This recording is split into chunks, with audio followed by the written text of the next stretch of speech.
Merrimack TV content may no longer be available on YouTube. To continue watching our programs, please download the Merrimack TV app from your device's app store. Programs may also be available at merrimacktv.com. Good evening, ladies and gentlemen. It's 6:30. Let's call the meeting to order for the Planning Board for Tuesday, June 17th. Let's begin with our Pledge of Allegiance. I pledge allegiance to the flag of the United States of America and to the republic for which it stands, one nation, under God, indivisible, with liberty and justice for all. Okay, let's see. There are 7 of us here, so you and Nelson are alternates. You'll be in for a voting position, one for the vacancy and one for, who's missing today? For John. So all 7 of us vote today, and we will go forward from there. Let me offer the usual reminder to make sure whoever addresses the board, make sure the microphones are turned on and you speak clearly into them so the folks preparing our minutes and the folks at home can hear and understand very well. Our next planning board meeting is currently scheduled for July 1st, 2025 at 6:30 p.m. in the Matthew Thornton room. Let's see, that concludes the usual call to order and announcements. We have one item on our consent agenda, which is regional impact determinations. What's the will of the board? Motion to approve the consent agenda. Is there a second? Second. We'll count Karen as a second. All in favor say aye. Aye. Any opposed? Any abstaining? 7-0-0 for the consent agenda. Item 3 on our agenda is Vicinity Development LLC as the applicant and owner. Review for acceptance and consideration of a waiver of full site plan review to convert an existing place of assembly into a multi-family residential building with 4 one-bedroom units and associated site improvements. The parcel is located at 5 Depot Street in the R4 Residential District, Aquifer Conservation District, and Wellhead Protection Area. It's tax map 6E1, lot 17. It's also designated case Planning Board 2025-16. Casey, is there anything that we need to know before we hear from the applicant? We do have some comments, but the applicant can do their presentation first. Okay. Who's the applicant? Come on forward.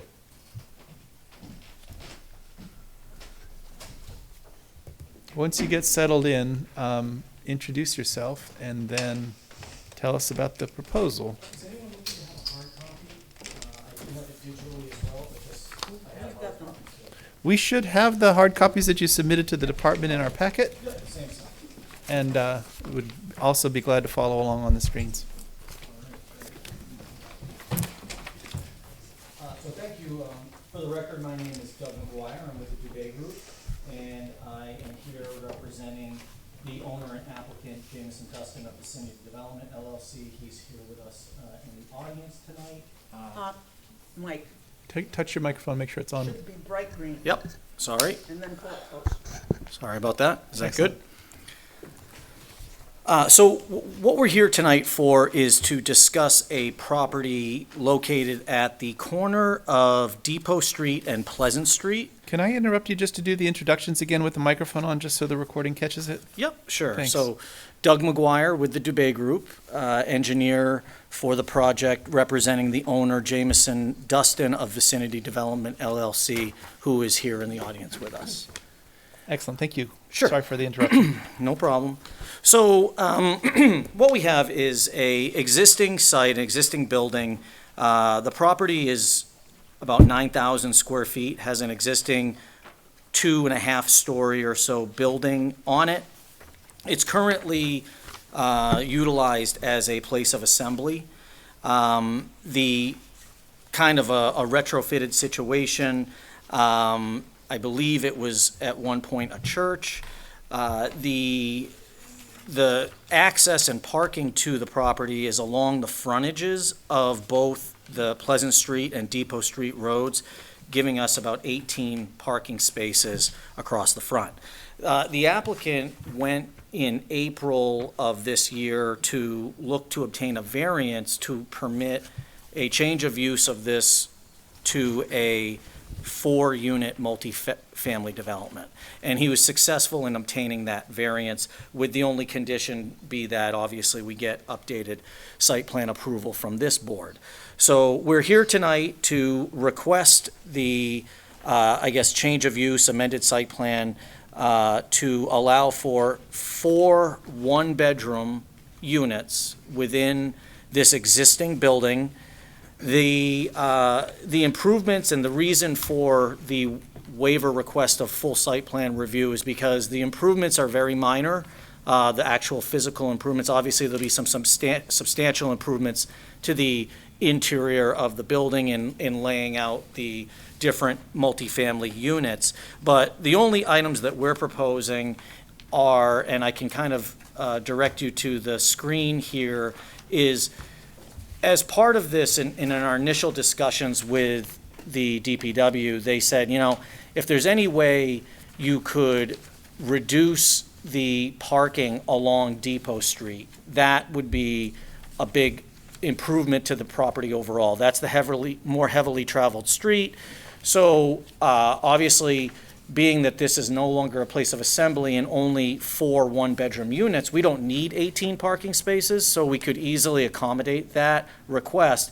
And so we did a little digital enhancing here. This is what it would essentially look like in proposed condition. The existing pavement, the existing concrete wrapped all the way out, so this is all concrete here, concrete all along this, and what we're proposing is to saw cut that area out, increase the green space, and also provide a split rail, 3-rail fence across the entrance, 1 for aesthetic reasons, and 2 to eliminate any, possibility of that being pull-in parking as it used to be with the previous use. We're also adding a enclosed tote area for trash receptacles, individual trash receptacles for the unit renters, and those would be located on the back of the building, and we're proposing to put a little walkway to be able to get those out. So this is our existing conditions plan here, that sheet 1 in the set. You can see this is the concrete coming all the way around, wrapping all the frontage, and in our proposed plan, the second sheet, you can see this dotted area, eliminating it all the way out to the intersection, and restoring all that back to a grass, and this area right here is that 3-rail fence. So that's really the intent in the extent of what we're proposing for improvements. Everything else is kind of self-sufficient. I did want to speak because we received the town's staff memo, and they did talk about traffic. We are looking for that to be included as part of the waiver package, and we do feel it's justified in this case, and that's mainly because the change of use that we're going to is a much, much less intensive use than it being the existing place of assembly. And just to give you a little bit of numbers to provide hopefully a little bit of comfort to that effect, from a parking standpoint, your regulations would require these, and just the existing building currently, the second floor is like their auditorium, place of congregation, and that has about 100 seats in it on that second floor. So based on your requirements, you would be looking for 33 parking spaces for this place of assembly at a minimum, because it's a 1 per 3 per seat area. So this use, if it were designed on a new site with all of your current regulations, would require 33 parking spaces, whereas the 4 one-bedroom units that we're proposing only requires 1 space per unit. And then 1 space for 10 units as a guest space. So rounding up, we would require 5 spaces where we're actually providing 8. So we have more parking than is needed. As proposed for our new use, we wouldn't have had enough, technically speaking, with the existing use. And in all honesty, it might even be a more intensive use because there was daycare, dining, and office space on the first floor of the of the assembly building in its existing condition.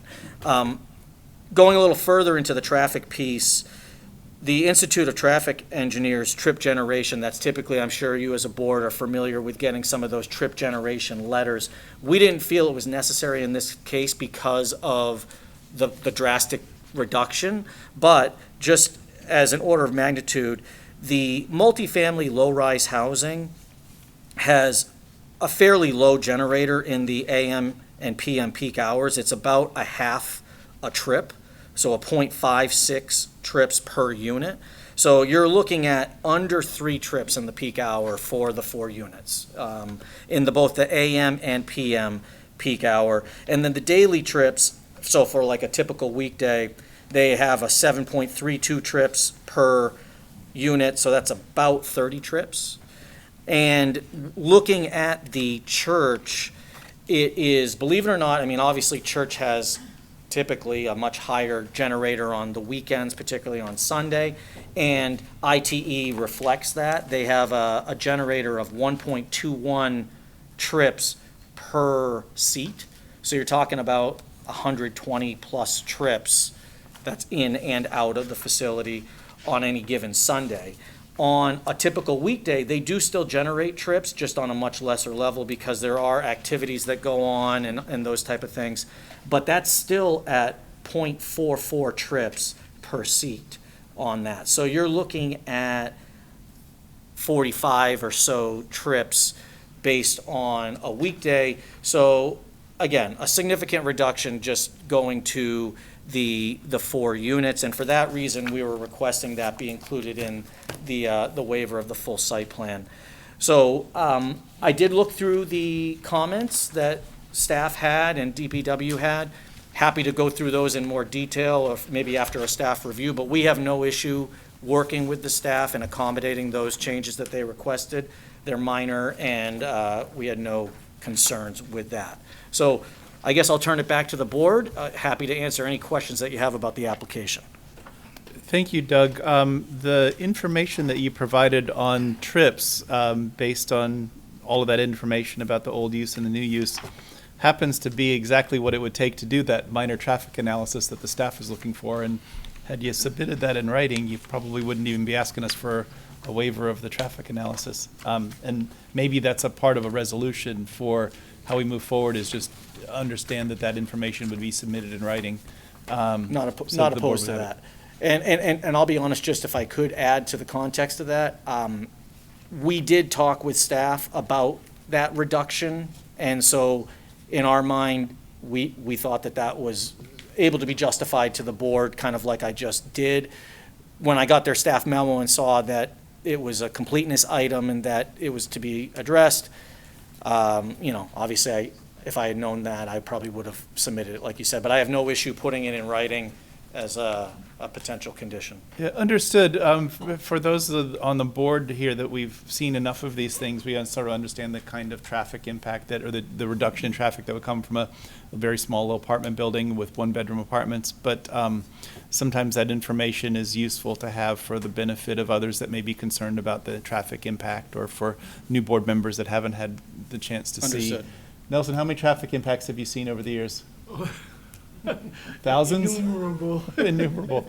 Yeah. So, sort of with experience, you sort of get it. But for those that raise new concerns or are not familiar with how the traffic flows out of a small apartment building versus a church, it's helpful to have that, even if it's just like you said, in what ultimately would fit our standard as a minor analysis. Okay. If you were submitting a written request for a waiver, it would have that exact same data in it. So a minor and a waiver are functionally the same thing. I do want to check with staff on what their view of that is, whether the information that was provided does provide enough data and information. Does it require any backup from a traffic engineer to provide that data, or is that all we're looking for, really? No, it sounds like it was all from the trip generation manual, so I think that is exactly what we were looking for, except normally it would be in writing, like you said. So if the board wishes for that to be in writing and put in the file, they can do that, or they might be satisfied with it just being in the minutes. That's completely up to the board members. I tend to like it put in the file because the minutes can be hard to make sure that every bit of that data got captured I agree. that way. That would be my sense. So, board members, the task before us is to confer with the applicant, ask whatever questions we would need to decide whether the application is complete. Staff had given us the caution that traffic data might be a necessary item to make it complete. Ask questions of the applicant as you see fit, but potentially we could proceed on finding it complete with a requirement that the applicant provide that information that they just gave orally in writing. With that in mind, are there any other questions you want to have of the applicant? Pete? Other than parking. Parking, well, if it's a completeness item, ask it. Yeah. If it's not, then Complete. hold up till after we're I complete. had a and then- few other questions about the site plan, but they have nothing to do with parking. Okay, well, hang on a second. Pete was first. I guess I'm concerned with, I see in your diagram, in your photo, you guys are gonna cut a chunk of that concrete out, but you're not gonna do it completely. And so there's still what looks like almost 4 parallel parking spaces. And I have a feeling that that's what they're gonna turn into. And I have the same concerns as the DPW, that every snowstorm, guests or whoever are gonna be parked there and we're gonna be chasing them out, or the police are gonna get called. I'd personally like to see is the pavement taken out right to the edge of the existing road, so that there's no doubt in anybody's mind, those aren't parallel parking spaces. In doing that, not included that, the other parking spaces, how many did you say there were gonna be for the tenants? 8. 8? Yeah. Okay, all right, yeah, that makes sense. And if I could just provide a little context for that, you're not wrong. There is a piece there in that area. It was left intentionally, and that was something that was initially discussed with the DPW. The issue with eliminating that completely is that not one but 2 of the roadway's drainage structures are in that. And so I guess our thought was that the real concern, and at least, and the board may have separate concerns, but at least from a DPW's perspective, their main concern was the backing maneuver of a parking space being adjacent to the right-of-way and backing into Depot Street. Eliminating what we did and adding the fencing certainly prohibits that from happening. You're right about the parallel spacing. I would argue that that ultimately is, and not that we're going to promote that and not that we need that for our use, but if someone were to park in a non-snow emergency parallel on the side of the road, that's probably not as much of a concern because people probably do it up and down the street anyway. So we weren't as concerned with it being possible that a parallel space could happen as long as it wasn't needed by our use, and that's why the fencing and everything was making it kind of very clear that that wasn't part of the site anymore, or used as part of the site.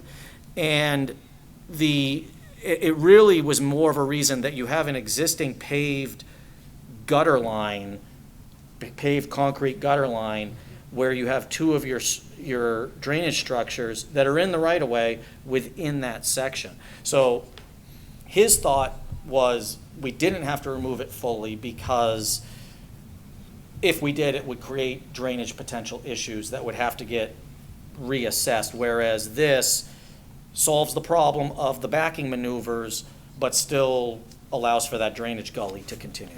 And I guess, and I hear what you're saying, I did see the drainage, but I guess I'd like to see something from DPW saying that's not a concern, because it'll be their Sure. problem in the winter, when it comes to plowing. And yeah, what you identified that, what I can see is, and I don't know many places in Merrimack that are parked right up against the road, parking spaces. And the concern too being is, move them in, because you're gonna have the plows that are gonna come by once, then they're gonna come by twice, and they're gonna be burying those cars and potentially damaging them. So, you don't want issues from that. Yep. So, and the other thing is, where would snow go on this site? Well, the good news is that we don't have a lot of area that needs to be removed for the snow, because it's just those 8 parking spaces essentially and some walkways. We were planning to just have that directionally pushed right in, coordinate with the tenants and store it right in front on the property. That was our mindset. I mean, we do have a fair amount of green space in front of those those spaces. We can extend that per DPW's recommendation. We saw that in their notes. And adding the curb stops. We can do all that. I talked to the client, he has no issue, expanding that area. So that will give us, I guess, a lot longer of a space, pulling all the cars, as you said, off the road even further. So that was kind of our mindset with that. And, the area adjacent that's turning into green space, that could be piled with snow if necessary, but it's not a ton of space. Like I said, It's not a if ton of snow either. DPW is good with that little area along Depot Street, then I guess I am too, but I'd like to just see them address that directly. Thank you. That makes sense to understand what their view is, and I thought the approach was that what's before us is agreed to by them, but we'll get confirmation of that as this proceeds forward. I agree with you, though, understanding that they're okay with it. I assume that they would be, because parallel parking is an accepted method of setting up parking. Just the window. Bob, can I add something? Sure. So I went into the Deputy Director's Public Works office today because I had the exact same concern as you, Peter, about folks potentially parallel parking on Depot Street. And he said that he wasn't necessarily concerned about that because, just as the applicant said, people are parking up and down Depot Street all the time anyway, and the only time it's really an issue is when the streets need to be plowed, in which case they would simply have to move their cars into like the actual parking Yeah, spots. and that's really Yeah. my only Yeah. issue, because you're right, people park up and down, and it's not against the law to do, but during the winter, it becomes a headache. So. I think we just make sure that they understood it when there's a winter parking ban on the street, that it applies to those spaces. That's not spaces, but that bit of. Yeah, and that might be Whatever. something that just the property owner needs to communicate with the tenants at that time. Yep. So as we ask in some of the questions, I want to make sure we're focused on elements related to completeness, because that's the question before us, and some of the deeper questions you may have about site plan if we decide that it's complete and subject to review. Nelson, do you have questions that relate to whether we have enough information? Well, yeah, I'm satisfied we have enough information to accept Okay. it. Yeah. Does anyone else have questions of the applicant that relate to that jurisdictional question? Hang on one second. There'll be a public hearing in a little bit once we accept it. Just while we're on the topic of parking. You'll have a full opportunity to comment on whatever part of the application that you like for the board. Okay. If there aren't any more discussion items for the applicant as to completeness, is there a motion? So moved. Move to find the applications complete. Second. All in favor, say aye. Aye. Any opposed? Any abstaining? Okay, application's complete, subject to you submitting that traffic, parking and traffic information in writing. Okay, now, general questions of the applicant. Nelson, go get them. Okay, I had a little difficulty understanding the site plan. I'm looking at the page, it's called the site plan. And it's, I see now that you're cutting the, you're removing the, as I read this, you're removing the concrete on your property, all of it on your property, and some of it on the town's property. In fact, some of this site is on the town's property. That's correct. And I don't know how we stand with that. Do you have some kind of easements or some kind of, Well, I guess what I can say to that is I'm not aware of any easements. I mean, obviously, this being an existing place of assembly, they were using those spaces on a regular basis and then some, parking up and down the street as well. And so it's something that when we went to DPW and said, hey, what can we do here? They were willing to work with us, and they requested these improvements that you see on the plan, and that's what we added in. They actually added a little bit additional request, and based on the memorandum, to enhance that a little bit further and bring those spaces even further in to the site. But I think they're recognizing that we have an existing condition, we have an existing building, we have existing parking spaces, and that we're making fairly substantial improvements to the existing condition while also reducing the overall use and demand of the site. Doug, do you know when this became a place of assembly and when the concrete aprons were built? Because I can't think of a time in our history where that would have passed site plan review. It must predate review.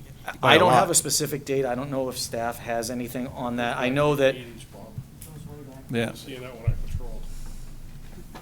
Yeah, and certainly it's been a while, but just having long spans of access rather than a focused driveway with a width and all of those things was just, it's never been part of the plan. Nelson, has this been here since you moved to town? Yeah, it's never been before our board. Wouldn't have Yeah. thought so, but that may be explaining why there's this sort of sprawl from the site over Yeah. the right-of-ways into the roads. Maybe Casey, did you look into the past of this, Casey? Yeah.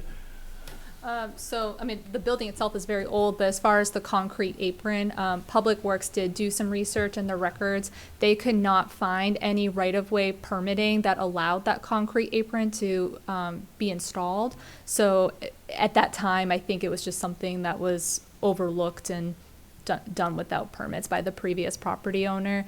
If I remember correctly, I think based on like satellite images, the concrete apron was installed in the early 2000s, if I'm correct about that. So I think essentially Public Works is viewing this proposal as a compromise to improve the existing conditions because they are eliminating the apron on the Depot Street side, and then on the Pleasant Street side, the cars will be bumped forward than they are currently parking. So even though Nelson's correct, the backs of these cars will be in the right of way, it will be an improvement from what was there before. I do have one comment that's not in the drafted conditions. The board might want to adopt this unless I'm just misreading the plan. The applicant can correct me, but I don't know if those parking spaces are striped. Is that correct? are they straight? Striped. Yeah. Striped, oh. Yeah. In the proposed plan. The, Because there's kind of these faded gray they are, lines. yeah, Yeah. I mean, and I apologize, especially the way it's looking digitally. You know, typically, when we do a site plan, we want our proposed conditions to jump at you. So being that was existing concrete and existing striping, it is faded back. Mm-hmm. There are striping there. I mean, obviously, if it needs to be updated, we're gonna have to extend those lines when we push those in anyway. Yeah. So we can repaint all the lines. Yeah, I think repainting the lines would be useful because if the impervious surface is expanded and the wheel stops are put in, I think making sure those lines are really clear and delineated, it will help ensure that cars are pulling in as far as they should be and their backs are as out of the right of way as possible. Yeah, I would support that idea of refreshing the paint or replenishing whatever And you obviously, we call could it. stop the paint at the official parking space limits, which would pull it even that much more out of the right of way. That makes sense as well. Do you require a handicap space? I don't believe so, based on the unit density there, and obviously these would have exclusive parking spaces anyway for each user. They would I have, see. dedicated spaces.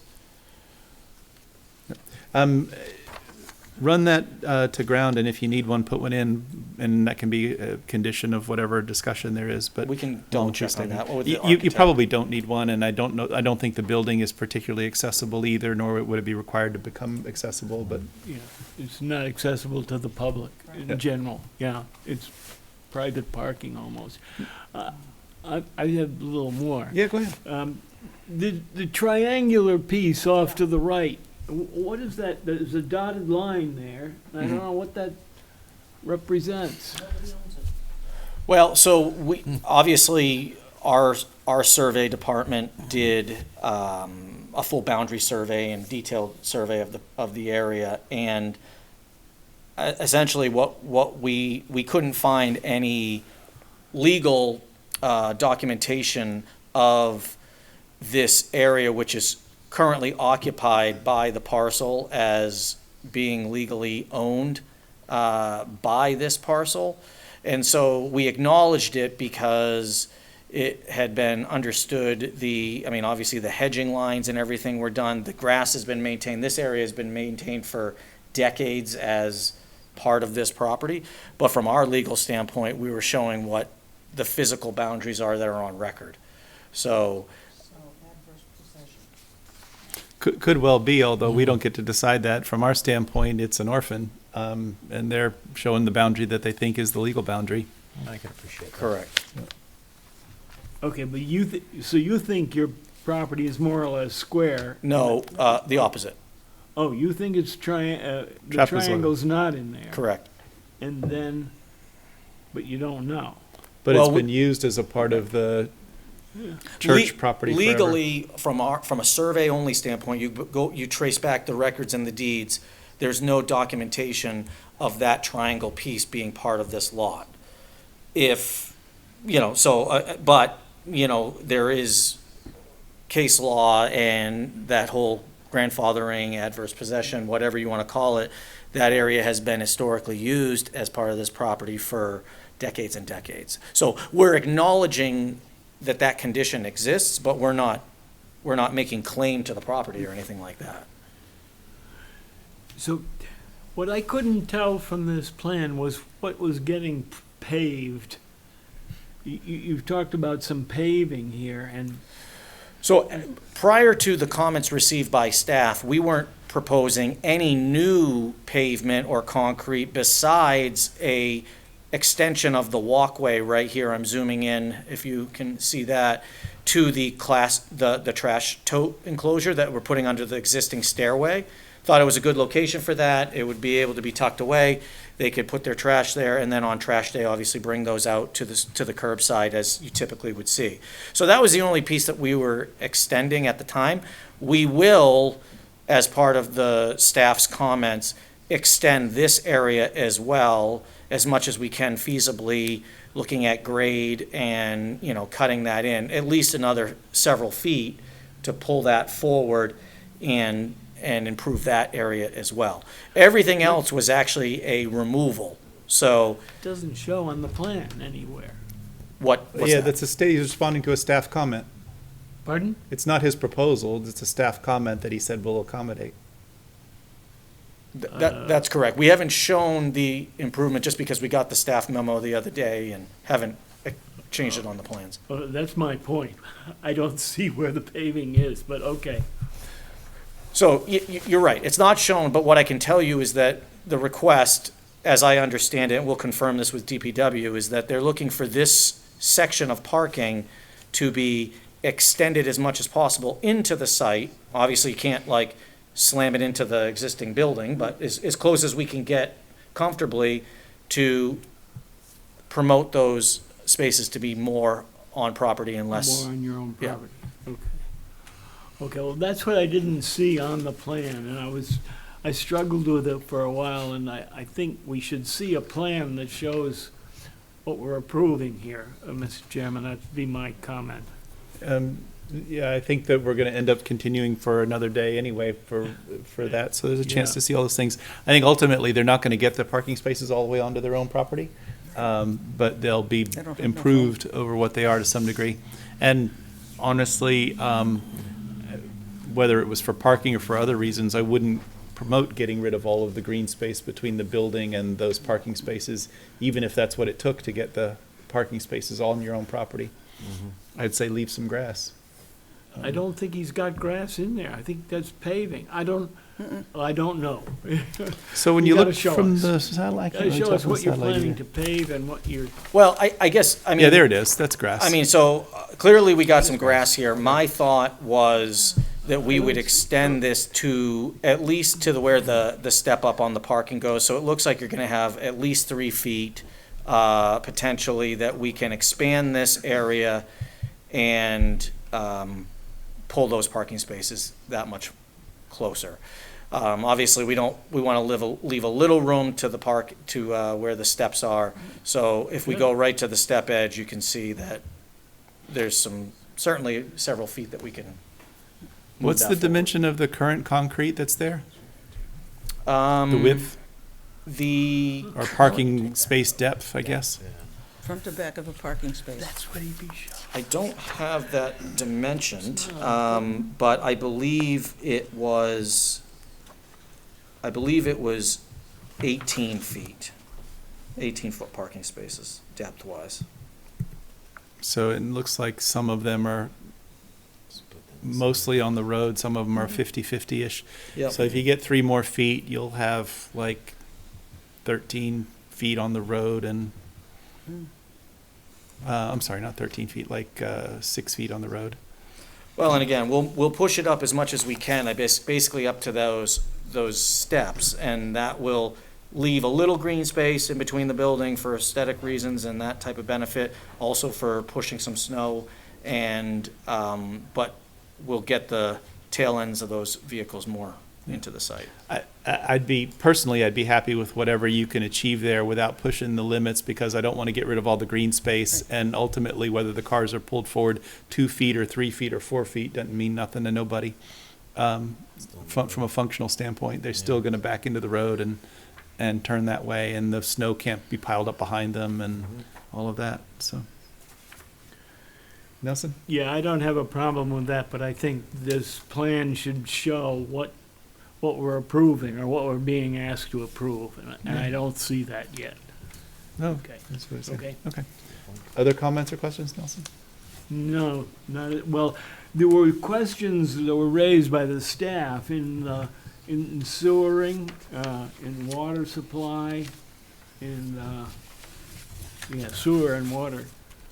Yeah, I saw those too.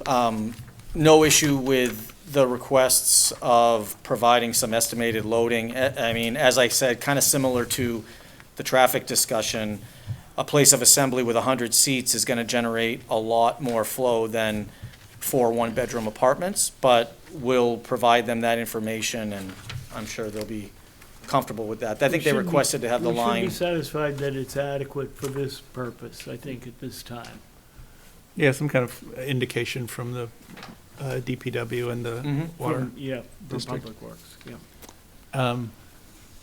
About those things. Other comments, Nelson, or questions? There's a dumpster, I think it's a dumpster, shown, in the lower right-hand corner of your enlarged lot. Is that a dumpster in there? Shed. Shed. And that's going away? As of right now, we don't have plans to remove it. So you have, but you had one Oh, under it the is gone? stairway? Oh, I stand corrected. It's gone. We will remove that from our, I It's guess it happened. It's a shed, but between- it's not for trash cans or anything else, and whatever it is going away. Oh, okay, I didn't know what it was, it's just there. And so that's what I'm saying again, Mr. Chairman, that we should see a plan of what it's gonna look like when it's done. Yep. Yeah. Yeah, I think he'll get us one. Other comments or questions? Lynn? Where you've located your trash, it may be underneath the stairwell, but it's still right out there, and that side of the building is fairly close to the neighbors along Pleasant Street. Are you going to provide any kind of a visual block, whether it's trees, whether it's something to prevent that from being seen? So what we proposed, we worked with the architect to create what I was kind of calling a trash tote enclosure.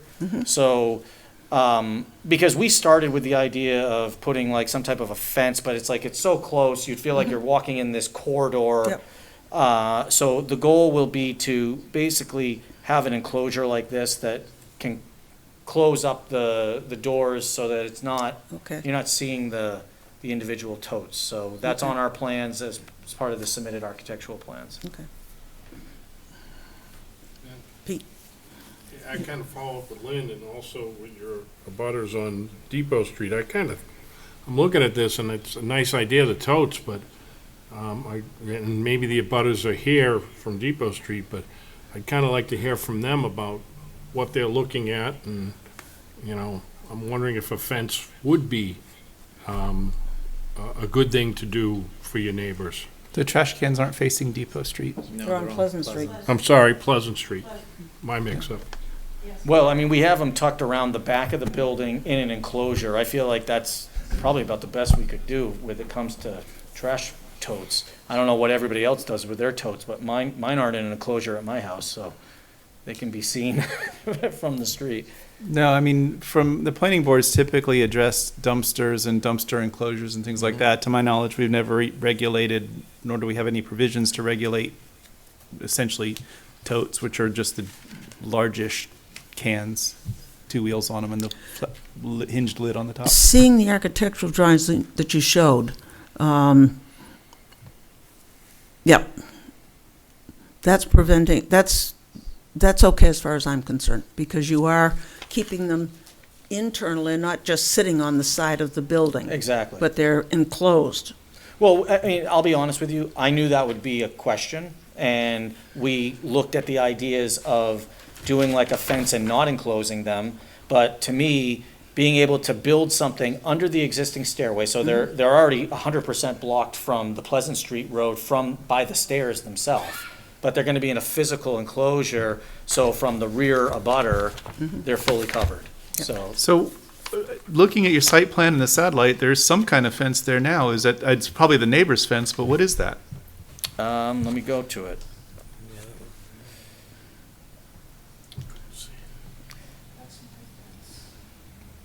Yeah, So there's an existing fence on the property line. yeah, it's probably the neighbor's fence, but is it a short fence or a tall fence or a split rail or what is it? You'll get a chance to answer if when the public, it's just for the applicant for now. I'm sorry. I don't mean to be rude about that. It's just a process we gotta follow. So I'm gonna just say it's a 6-foot fence because I may have heard something from the audience that said that, but we can confirm that when they have an opportunity to speak. Okay, thank you for that, Doug. Okay. All right, so since it's not your fence, but there's something there. Yeah, well, that's 6x6 stone bound. All right, other questions or comments from folks? No, sir. I think you started out saying that the site was 9,000 square feet and then, or was the building 9,000 square feet? No, actually, the whole site is only 9,200 something square feet. What's the square footage of the building? Footprint, I guess, at least. Jameson, do you know that off? I believe it's 4,100 square feet, if I'm not mistaken. So each apartment is roughly 1,000 square feet, or some common area makes it 800, 850? Less than that. I think each apartment is about 850 square feet, more or less. Yeah, you should give us your name as well for the record. I know And- Jameson Dustin. you're the And- owner? Yes. Thank you. Yeah, Doug introduced you. But he has no mic. Yeah. To live with that for now. So just to clarify, because he didn't have a mic, so each unit is approximately 800, give or take, square feet. So somewhere in a total footprint of somewhere in the 3,000 to 4,000 range in that ballpark. Does anyone know when the last time this property operated as a church? Fairly recently. Fairly recently? So there's been that traffic. I know that the pattern for traffic for churches is way different, but obviously there's a lot of cars that come for the services when there's church. What's that? The neighbors will know. Yeah, we'll definitely get that information from them. Any other questions by members of the board? We'll get you in 1 second. It's almost next. If there's no other questions, we should, I have one. Okay. Outdoor lighting. What plans do you have for outdoor lighting for the garbage bin area, the stairs, etc.?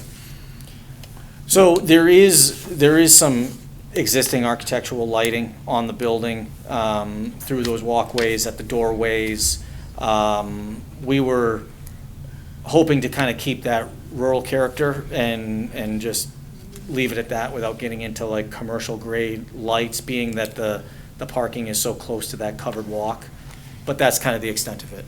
So we're not proposing any commercial wall packs or anything like that, but there is existing lighting on the building. so continue what's there. Is that existing lighting controlled on timers or things, or is that just people switches when they want to go outside, they flip the switch on to see the lights, or? I'm not sure. We can have Jameson come up and speak to that if you'd like, the owner, but I mean, if that's something, I'm assuming that being an apartment complex, the goal would be that those would be all on timers and not be controlled manually by any one unit. I think in the interest of being sensitive to the neighbors, you want to have only the very essential bit of lighting that you need to have and not anymore. And if that means that the existing is what you've got and you're happy with it, maybe that is better to them than Wallpac's. I guess we'll hear from them. It would be for me. I'd rather not have commercial or industrial lighting added to it. Right. I don't see any security needs or anything that lights would benefit in that regard. It would just be it would be the light pollution intruding over the lot line if you did anything there. Yeah. So, other comments and questions? Thank you for that. We do have an email, which I think that was where the lighting question came from. We'll read that after we get the comments from the rest of the folks in the room. But let's open the floor for the abutters or interested citizens to weigh in, and then we'll read that at the end of that. Can you offer up the table in case anybody wants to come use it? Sure. Thank you. Okay. Anybody that is an abutter or citizen who wishes to weigh in no particular order, come on forward and introduce yourself and tell us what's on your mind. Is there anyone like to come forward? Come on. It's not now or never. You don't have to stand up. You can sit at the table if you like, but you can stand up if you like that better. Okay. Introduce yourself, and then when you're ready, tell us what's on your mind. Is this working? It is. Beautiful. So I am Elena Sweeney, and my other half is Alan Raymond. We reside at 16 Pleasant, which we're kind of across the street abutters. Okay. To their proposed only parking now with the plan that we're looking at tonight. There's quite a bit of concern, I believe, that Mr. McGuire had stated that Depot was a heavily traveled street, more so than Pleasant. I have to disagree with that. I'm sorry. Pleasant Street has seemed to be quite a thoroughfare for people going from, say, Route 3 to other residential areas off of Pleasant, and people going back and forth from our store around the corner. So it is a very busy street. And as of late, we've noticed an influx in traffic and speed, which has kind of become a concern. Now, in listening to Mr. McGuire and the new proposal about the 8 spaces of parking that are going to be solely on Pleasant, I have to say there's going to be some traffic issues with those vehicles backing onto Pleasant with all of the traffic, especially during the high traffic times, 4:30 to 6, say, when there's a lot of movement going on, and in the mornings, because it's pretty steady. We love our small little town, but we're still only limited to our one main street, so people locally have found other ways around it during busy times. So, so as far as that goes, I would ask the board to please address the fact that those vehicles will be backing into Pleasant, which, as I said, maybe we need to do a new traffic study regarding Pleasant Street to just see what, the current influx has become, and maybe address that. I don't know that they can fit 8 spaces there, but okay. So if you have 4 apartment units, and I noticed that on tonight's presentation, when we went through the process with the zoning board, they had actually specified that this was going to be a singles, couples, 4-unit multifamily. Now with singles and couples, most people, with couples, they each have their own vehicle. So you would have to at least have 8 spaces. And if you've got guests or people coming by, they're not going to have any access area to park. And I don't think safety-wise it would be a good idea to encourage any on-street parking, because both Pleasant and Depot, they're pretty busy streets. And as far as Depot Street is concerned, we have an industrial complex at the end of Depot Street. So we see FedEx and a lot of tractor trailer, and when I say FedEx, I mean tractor trailers, not box trucks. But we're having at least 3 and 4 deliveries a week with tractor trailers coming and going, dropping off materials and such. So there's a few things, maybe we need a new study for our neighborhood. I don't know when the last one was done. I apologize, I've not gotten current on when the last traffic study was done in our area, but it might be something we should consider if we're going to entertain this. Where the church was concerned, it was 1 day a week. It was Sundays. They never on-street parked.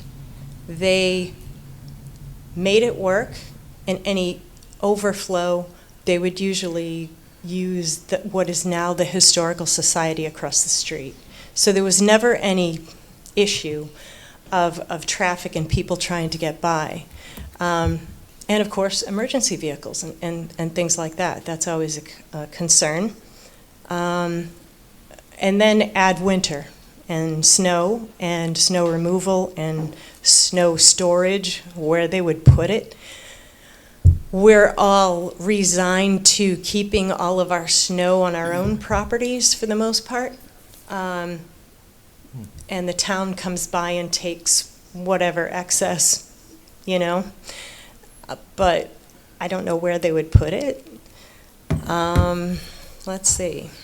So singles and couples units. That could mean kids, whether it's by accident or on purpose. it could. So there's no play area, no space, for things like that. I don't know that safely that it would be appropriate for that either. There are a couple of other concerns that my neighbors have discussed or shared, but maybe I should hold some of those. If you are going to have a further meeting to address some things on July 1st, that if we're definitely going to go forward with that, maybe I could present something a little more in detail on those things. The one other thing I wanted to mention was property management. Initially, I had our concern, our collective concern, was if it was going to be owner-occupied, because there are 4 units. I believe that Mr. Jameson had discussed that his niece was going to be occupying one of the units, and that the intention was to attract professionals, singles, that didn't want to share a space or a living situation locally because prices have gotten so ridiculous. So there's no guarantees that that's what we're going to end up with, but at some point, if he decides to sell the property and that changes, it could go in any direction. We would still, as a neighborhood, having had some discussions about this, we would still like to offer or encourage the new property owner to consider affordable senior housing. It would be far more appropriate for our neighborhood, which is about 75 to 80% over the age of 62. And there is a great need for affordable senior housing in town. With all of the apartment buildings and things going up, I don't see the need for a singles or, younger designated area, but we sure do need some affordable senior housing. And in this particular plan, I can see where They could even install like a chair lift, if you will, kind of like something they have at our own American Legion in town, in that common spacing area where those, I think it's an interior stairway from first floor to second floor. It wouldn't even have to be, an elevator. And I know HUD offers help with a lot of improvements and construction for senior housing and a tax deferral. So just saying, we thought we all would be pretty open to something like that. And that's it. Thank you so much for your comments, and it does seem to be the board's intention to hear this at a second hearing to get some additional information, so you would have an opportunity to provide more feedback, as would anybody else. Are there other abutters or citizens who wish to weigh in? Yep, come on up. Come on up. Microphone, either sit at the table or the stand-up one. My name's Tim Ryder, and this is my wife, Jerry Ann. We're the closest house to this property here. That's my fence they were talking about earlier. Okay. My biggest concern is this here, is that this was a church until they bought the property. They were there like once a week, and that was it. I think the game changer in this is that this is a change in occupancy. And with that comes the building codes that they have to comply to. Like you had talked about lighting, well, we would like the lights maybe dimmed at night. But if I'm asking the board, do they need to comply to the building codes that this state has adopted, which is the 2018 residential building codes, energy conservation codes? So it's not a matter of do we want to have the lights on or not. They have to follow those codes. So we could have floodlights that they have to put in. He doesn't have the answers to those questions. So I'm asking the board, if you could get back to me with that information, do they have to comply to these building codes? Because if it was a church and they kept it a church, we would not be here today. But the kicker is that it's a change in occupancy. Sorry about that. He's got some that helps with the volume of things. So, hang on one second. Please go ahead. So that's one of my biggest concerns, is that this board member here had mentioned earlier, these site plans are very vague. There's really no information whatsoever. I think we need to find the answers to, do they have to comply to the building codes that are in effect today? There was talk at other meetings about other fourplexes in the neighborhood, and this is going to blend in. But those fourplexes, they were put into effect back in the 60s. There were no building codes back then. We're living in a new age now. So when you do this type of work, you have to comply to the codes of today. It's not a matter of, well, do we want to have a light on? Do we not want to?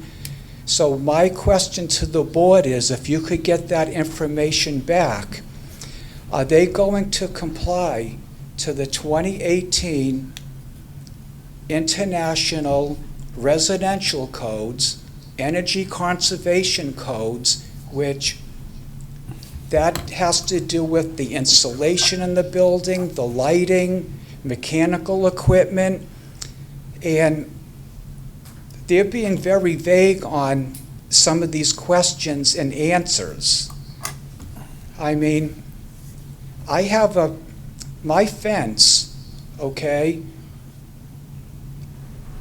and it's not the people that just bought it.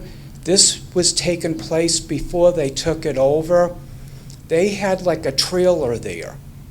There was junk back there. I couldn't work on my fence to maintain it. And then Now they've taken over, and I'm concerned if they're going to follow the rules and regulations, because what happened was they came in and they started demoing that building without even a permit, okay? And they had a stop work order slapped on the building, so they couldn't step foot in there. They had chemical people coming in, checking for asbestos and whatever. So I'm concerned about their workmanship too. Who's going to be watching over them? That's a big concern of mine. And even to this day, they finally got their demo permit, so they were allowed to get back on the property, okay? Not to do work, put ceilings up or structure, but they were able to go back onto the property just to pick things up or whatever. And like right now, I've got grass that's like this tall. They're not even maintaining the property, okay? And I had a neighbor, I don't know why he did it. He meant well, but he took a couple of passes through like the front, and all the grass is just like thrown everywhere. It looks terrible. I don't want to say my background, but I'm in the business as inspectors for municipalities. So I've seen this before. And my biggest concern is sometimes when you run into people that do this type of work, it follows through the whole process of the job. And I just want confirmation from the board that you will be,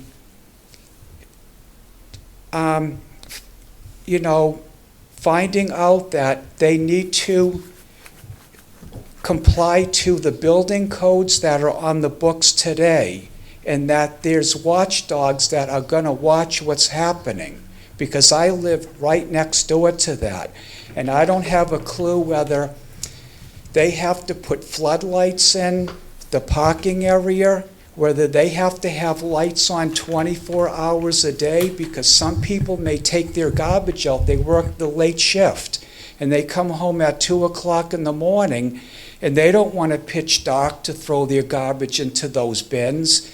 So the codes, which I don't know all of them, but the codes may say you need that lit all night long for the residents, the walkways, the parking lot. And getting back to this gentleman here, I'm with him. I think we need more information on the site plan. Like that line right there, the surveyors were out there and they found out that that isn't their property, so the shed's gone. So that's like their property line right now, just so that you know that.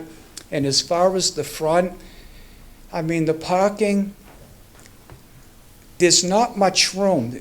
There's a scale. I do plan reviews, and like they say, a scale, 1 inch is so many feet, but that's really, you can't go by that.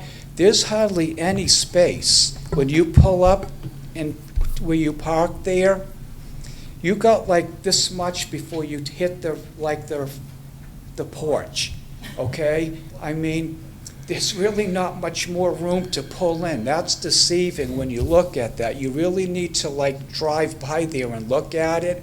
There's not much more room to pull in. But anyways, I just want to leave it like this here. I mean, if they comply to the building codes that this municipality in their own rules and regulations here, there's nothing I can do about that. I just want to make sure that the building department, okay, I had problems with the other people that were there with just 2 garbage cans, and we had rats running around. And the first thing you want to do is try to approach the homeowner before you run to the building department to let them do your dirty work. And so I went to them, and they didn't do anything. The building department showed up, they spoke to them, That lasted maybe for a week or two. But the same problems continue. The garbage cans were overflowing, so that's a concern to us because we're literally like 10 feet from that property line. And I think that's just all I want to say, that I'm holding the municipality, the building officials, code enforcement, plan reviewers, that they submit, that they will comply to the building codes that are on the books today. That's all I'm asking for. I can't tell, it doesn't, I have nothing to say about who they put in there. If they can put old, young, in between, as long as they comply, that's all I'm asking the board here. And what I've seen to this point, like I say, I haven't seen them really complying to the rules and regulations because they were stopped in their tracks right from the get-go. And in my profession, I've been doing it for years. When you see this type of activity from the get-go, usually it follows all the way through the entire project. I've seen it. And as long as the board is going to stay on top of these things, there's nothing I can do about what they're doing there. As long as that it's all legal and they're following all the rules and regulations. That's pretty much it. Thank you so much for your input to the board. I can offer a little bit of information about your primary question about code enforcement. Some of the other things I'll have to leave it to the applicant to respond to. As to code enforcement, I can tell you that the applicant will have to contend with the code official who will impose whatever the appropriate regulations are, whether that is the 2018 electrical code or whether there's some reason for the application of some other version, either newer or older. That's the code official's area to do, and there's no question the applicant will contend with the code official. The planning board has no role in any of that. And so our questions with them about the lighting outside and wall packs and things are things we do regulate. Those are not required by the code. Those are either planning, site plan regulations or requirements or not. So we can control that, and if the applicant tells us they're going to do a thing, they do have to do it. If they tell us they're not going to do a thing, then they're not going to do it, and we can enforce that piece of it. We don't have any role in the insulation of the apartment or how the interior walls are built. That's all up to the code enforcement officer to do that. And there's no question that we've got a great one in town, and they will do their job. As to the other questions that you had, I think we'll leave that to the applicant to respond to any of the comments and things that anyone has had. Are there any other abutters or citizens who wish to weigh in? This is not your only chance. As I mentioned before, there will be another night where this is heard and an opportunity to weigh in. I do want to read the email that we received, which is from an abutter. You got yours handy? Yes, sir. So this is, Tim, is this your email that you sent? Yes. Okay, do you want to read it? No. Do you want me to read it? I mean, it's in the record. Okay. This is written to Stephanie Bryn, who's our Community Development Department Administrative Assistant. Good morning, Stephanie. Would you please forward the questions below to the planning board for tonight's hearing on 5 Depot Street? There are 4 questions listed. Will the applicant obtain all required state approvals, permits as may be applicable, and note these approvals and permits on the plan prior to plan signing? Will the applicant be using all currently enforced fire safety building and electrical codes? Where is the location and type of outdoor lighting on the south side of the building? And the 4th question is there a plan to create a buffer on the south side of the building between the garbage bins and my property line with the additional windows, mechanical equipment, garbage bins, etc., in such close proximity to my lot? It seems only reasonable and prudent that a buffer be created to mitigate at least somewhat our lost privacy and safety. Thank you for your consideration. Tim and Jerry Ann Ryder, 19 Pleasant Street.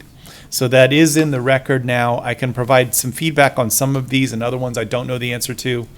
Your first one about the required state approvals and permits, it is a condition of approval that all of the necessary permits are acquired. Whether that has to occur before plan signing or not, I'm not certain, but I think it's certainly before a certificate of occupancy.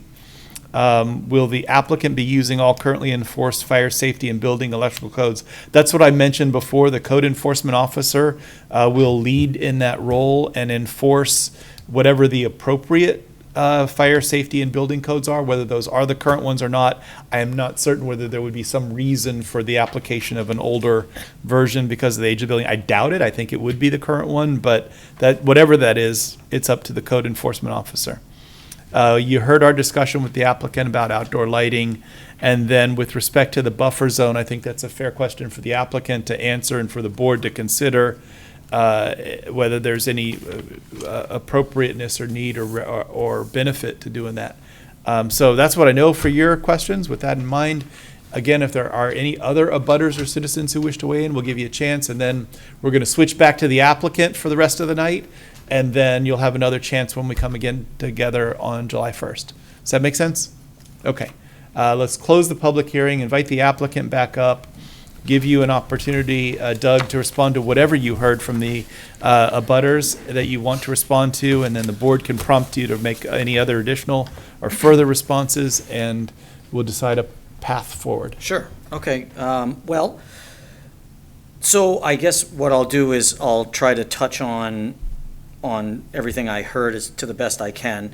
I think you, Mr. Chair, touched on some of the pieces as far as the interior of the building. That will be full building code, building department territory.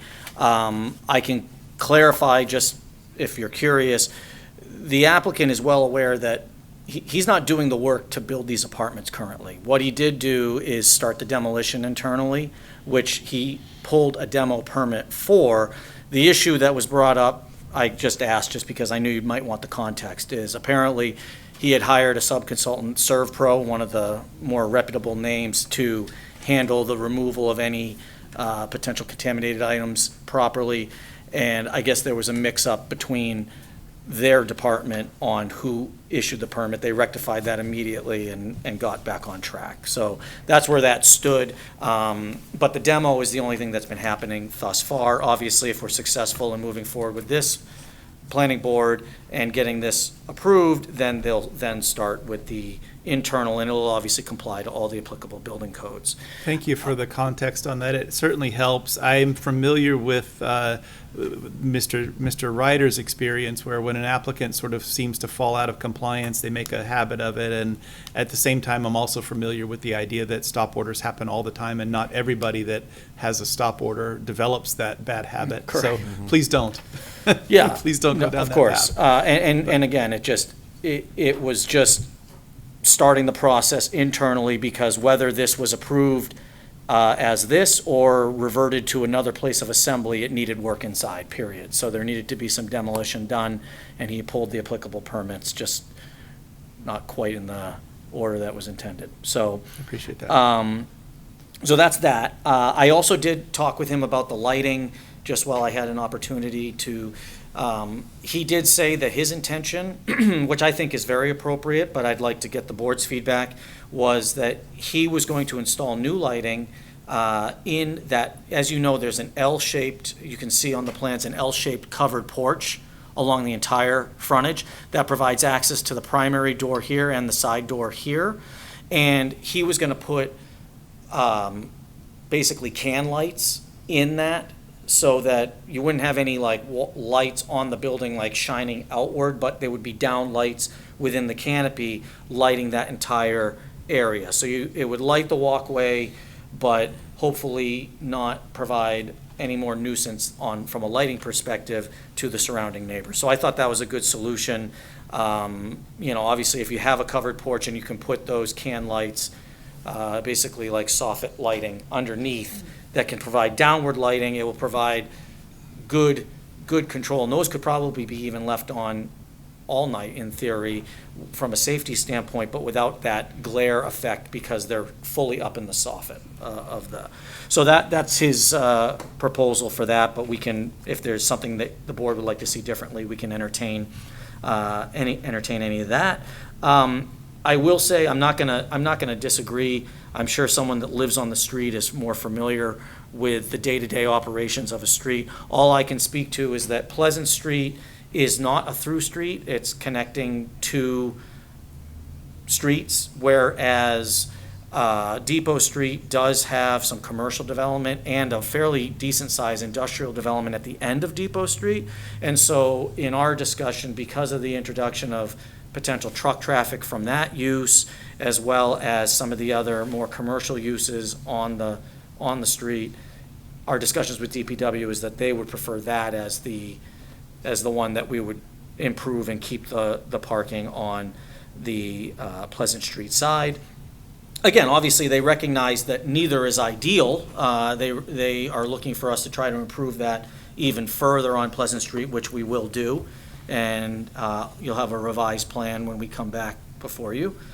So, I guess that's all I can really say to that piece, is that we understand that ideally parking on neither street would be great, but if we have to have some parking for the existing use, this is a much less intensive use. Obviously, being a church, there's nothing stopping another church that had much more regular services or anything from happening. I understand that these people didn't have, maybe they weren't using it as much or didn't have as large of a crowd, but with the size hall that they had up there, there certainly could be more of an intense use. So we feel that this is a much better use for the area. Single, one-bedroom units, I mean, obviously there could be any type of exceptions, but it's certainly not geared towards children or anything of that nature. Typically in my business, we say even a two-bedroom isn't geared towards children. It's, when you get into three is when you start having that opportunity for kids, but one bedrooms, you're certainly not looking for that, because you don't have a bedroom for the child, a separate bedroom from the parents. So, geared towards young professionals, as was mentioned. I think that was some of the discussion that happened at the Zoning Board of Adjustment. Still the same idea and goal for the applicant on that. I think that basically covers it, unless I missed something that the board wanted me to touch on further. So I do want you to touch on the number of parking spaces, but I want to preface that by saying you are meeting our requirement and supplying additional spaces. And when it comes to parking spaces, what our formula requires is one per bedroom, and one parking space per bedroom and one guest space per 10 apartment units. And so typically that would be rounded up to 5 spaces, and that they've got 8 spaces. I want you to weigh in on what you think is sufficient with that, but I also want to repeat and understand that our parking requirement for small apartment buildings is pretty spot on for the needs. We don't have any occasions where our formula has produced insufficient amount of parking. If anything, we tend to create excess parking and pave the world with too many parking spaces. So I want you to answer it because you understand what your applicant is proposing to do and use. But from our standpoint as a planning board, our parking regulations as to this type of building are pretty spot on. In my experience, I would agree with you. Just I feel that I think there was pushes with some communities to have excessive visitor parking spaces and just not really factoring in some people have 2 cars, some people only have 1. And in a development, you can really start over parking if you bump it to, a 3 per or 2.5 per unit. It does become excessive. So we felt that essentially what you have is 4 exclusive spaces for the unit tenants and 4 visitor spaces is how we're looking at it. And that's exclusive to the development. Now, if short of a winter time, if somebody wanted to park on the side of the road just like they would anywhere, I think that could happen potentially. So there is some safe overflow parking, so to speak, but we feel very comfortable that there would not be any regular use of those parallel areas because we have enough parking on site. So, It seems like in your proposal, you've used the terminology singles and couples, and that's not a terminology that we use from a planning approach. We just count bedrooms. It's a one-bedroom apartment, and there's formulas for determining how many people are likely to occupy a one-bedroom apartment. But what do you know about the singles and couples concept that you've raised as the target audience? Who said I used that term? Oh, I don't know if you personally did. I think they said that the applicant was aiming for singles and couples, and I don't know what that meant or where it came from, but didn't come from us. Well, it wouldn't come from me either. I don't know if it came, I didn't present, Mr. Dustin had his attorney work at the ZBA, so I didn't present that application. I don't know if that was represented there, but, I mean, a one-bedroom apartment is for young professionals, and I guess you would, the term singles and couples, but I mean, I guess indirectly that's what you would have. I mean, if you have two people dating or engaged or just, sharing a room, then I guess that would be your couples designation. But again, we don't believe that the size of these units being 800 square feet is promoting anything more than one or two person occupancy in these units. And so having 2 spaces per, we think, is more than adequate. I think with respect, I wouldn't mind seeing if there was some way to make use of some of the yard space behind the building for some outdoor space. I don't necessarily think a play structure for children, but maybe a picnic table or, Sure. place for people to have a barbecue or something where they could, or walk a dog or something, because you may have dogs. With respect to children, the benchmark study for New Hampshire talks about one-bedroom apartments producing 0.13 or something like that children per bedroom, and which means that you'd have about a 40% chance of having one child in a 4-unit apartment building, and 60% chance of no children for most of the time, which is obviously very, very low impact from children. Even though the abutters are absolutely correct that anybody can move in there and have as many kids as they want. You can't stop it. But statistically, now when you get into a 4-unit apartment, you're into the small sample sizes where one family with 2 kids just blows up all numbers and messes it all up. So that could certainly happen. In terms of the size of the square footage of the apartment or that sort of thing doesn't weigh into the statistics or the calculations on the predictability of children. It's just one bedroom is more likely to have about 1 1/4 adults on average and 0.13 children. Do you have the ability to put some space for there to be an area to walk a dog or put a barbecue or a picnic table or something? Well, I mean, as we discussed, there's some discrepancy about this area here. I wasn't aware that the shed's been removed, but as we said, that has been, and we'll update our existing conditions to reflect that. There is an existing hedge line here, which is very defined, that follows along that property line. But I mean, I think there's a nice green space here to use, whether it be for recreation, throwing a frisbee or a ball or something, or being outside. And I mean, I can certainly talk to the owner about the possibility of throwing a picnic table. I mean, I'm sure any type of amenity could be beneficial to his tenants, so we can certainly look at that. I think there's certainly enough room to walk a dog or in that area.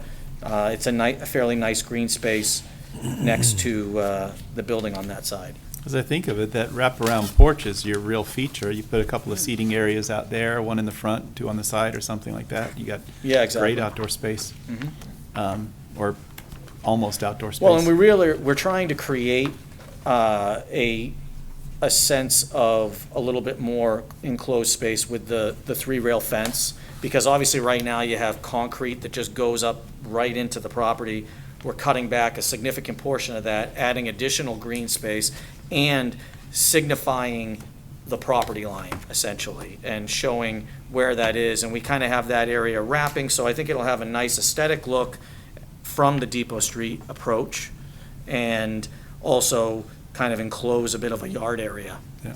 that you have there. Yeah, I appreciate what you guys are doing with the concrete, and if every opportunity and every option was available to us as a planning board, I might be over where Pete was saying with get rid of all of that concrete and all of it on the side and put a parking lot in the back. But that's not what our regulations let us do. I don't approach that for the sake of the parking or the backing into the roads, because downtown Concord, downtown Manchester, every city's got parking that's parallel to the road that you back into the road with. And on Elm Street in Manchester, it's far busier than Pleasant Street in Merrimack. So it can be done and it's manageable. But I just don't like, I think it looks terrible. The outside of this building with that concrete apron looks just aesthetically awful for the neighborhood, and probably does impact what's going on with them. So less is better, and I think you're heading in the right direction. And I don't think that we've got the regulations that would allow us to push you much further than that. So it is what it is. Other members of the board have follow-up comments on things that the abutters had brought up that we want to make sure they're addressing? Pete? Yes, please. Is it unusual in your experience, if you have a neighbor like in the situation where the Ryderies on Pleasant Street, excuse me, it looks like there's not enough room for you guys to put any vegetation or anything there, but is it unusual for the developer to say, hey, we'll throw a tree that might come up and eventually bloom for you, to be kind of mitigate someone looking on the side of that building? Is that something you guys would typically do?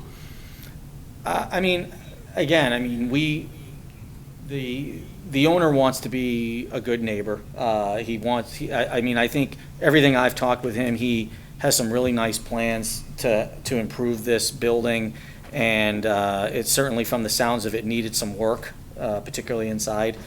And some type of a blooming tree or something, I can talk to him about that as well. I don't, necessarily see that being a problem. I personally, and I'm not trying to be insensitive to it, I knew that area of trash would always be a concern. And so we did try to come up with our best foot forward on that, which was to have the totes tucked under the stairwell, so it's not protruding any further towards them. It's already under an existing structure that was already there, and then fully enclosing that.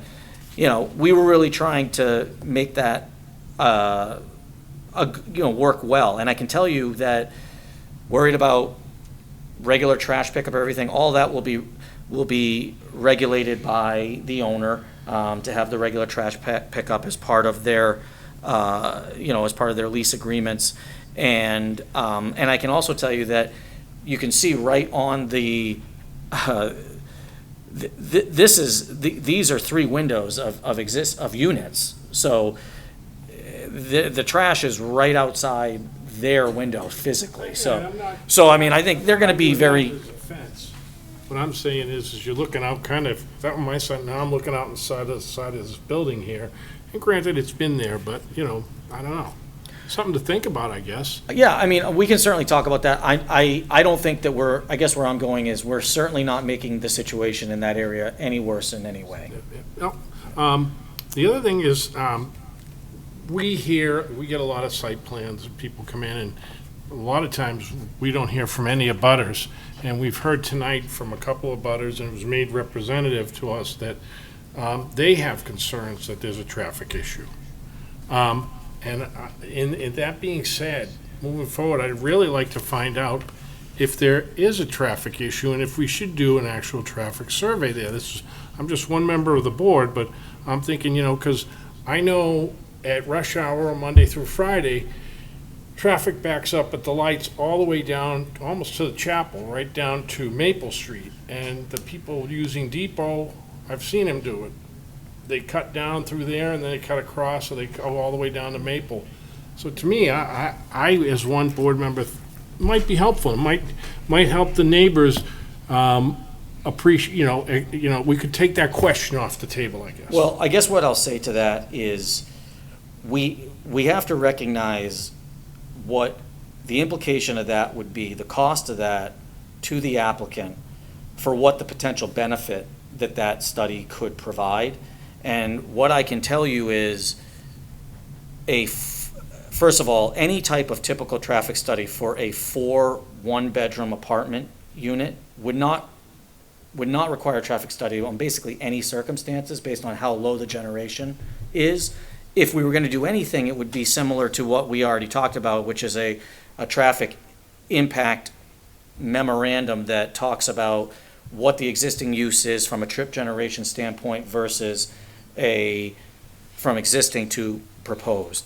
So at the end of the day, if there was a more detailed study of traffic counts being done on the side street approaches, the results of that wouldn't change anything that we would do on this plan. Meaning that, obviously this gentleman has a right, he bought a piece of land, he obtained a variance to allow for 4 units, so he has a by right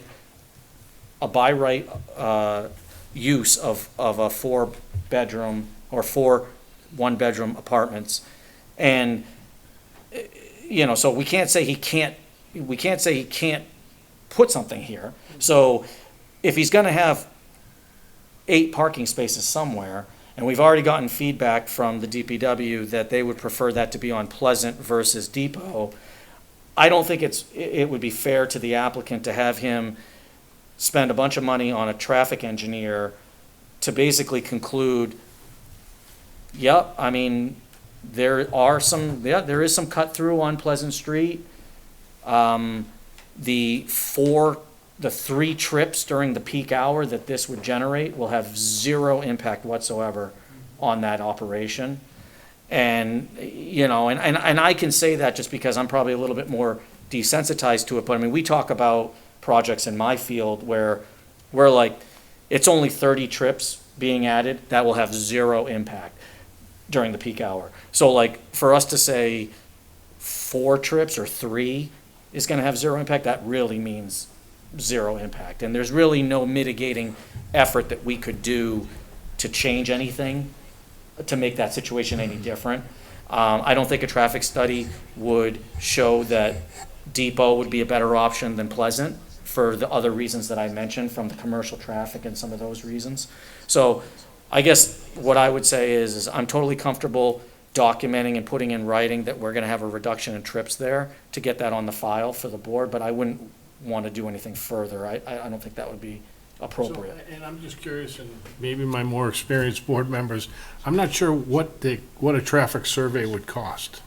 It depends on what you're asking them to do, but it could be quite a lot, depending on if someone was like going to put the meters out in the road and count trips for a few days and then do a statistical analysis for how much traffic is going by and how much they've added. You're talking about tens of thousands of dollars to do something like that. There may be some varieties of that are a bit simpler, but to the applicant's point, in any traffic study, the only detail that matters is what this applicant is adding to the traffic flow, not what exists that's going by them already. Now, it may be important and interesting what's going down the side street there, and it may be that our what's the safety committee that looks at whether it's appropriate to put up signs that say no through traffic or a speed limit or a stop sign in a particular place or something like that. And I don't know what all the criteria they use to do that, but that's available for all citizens to bring a suggestion to and see if that safety committee would consider doing any of those things. And ultimately, if the safety committee recommends it, then the town council gets to consider it and decide whether, and I think probably the most appropriate might be a no through traffic type of sign that tries to discourage people from using that as a cut through. We generally don't have speed limit signs in interior to neighborhoods, and there's probably not a stop sign on the corner of Depot and Pleasant because of the size of the roads. But that also could be something someone could suggest to the safety committee to take a look at. They've got the data and the resources to look at those kinds of things and decide. I think one of the abutters had asked about whether it's time to do kind of an updated study of the traffic on Pleasant Street. And the thing to know about that is it would not be an updated, it would be the first one ever. I promise you there's never been a traffic study on Pleasant Street or any of the residential neighborhood streets around town, because the traffic studies are always done in correspondence with a commercial development to determine what are they adding to what exists. And there would never have been one on a street like Pleasant Street or, an internal residential neighborhood street. So you could learn what there is that's going up and down there and whether those are traffic cars that are trying to bypass traffic on DW Highway or something. And that may be important to know for the town council to understand whether at some point there's a plan to expand the width of DW Highway or deal with those kinds of things. But none of those things land on this applicant as a problem to solve. It's just they've got to answer for what they add to the stream if it had an impact. And they're representing, and what the trip generation data is representing is that it probably wouldn't. But I think that there could be some work to do with the, is it Safety Committee, the name of the? Highway Safety. Highway Safety Committee is the organization. It's got representation from police and DPW and the fire department, and they consider questions like that. The school, I think, has had some input on that safety committee at times to decide where to put signs that relate to school zones and things. So there could be a way to affect and improve the traffic with something like that. On the buffer thing that you recommended, I guess a question for staff. We do have requirements for buffers for unlike uses, so industrial next to residential or commercial next to residential. And this is not residential next to residential because the 4-unit is considered commercial, which is why we get a site plan. But I don't know if there is a buffer requirement for multifamily residential versus residential.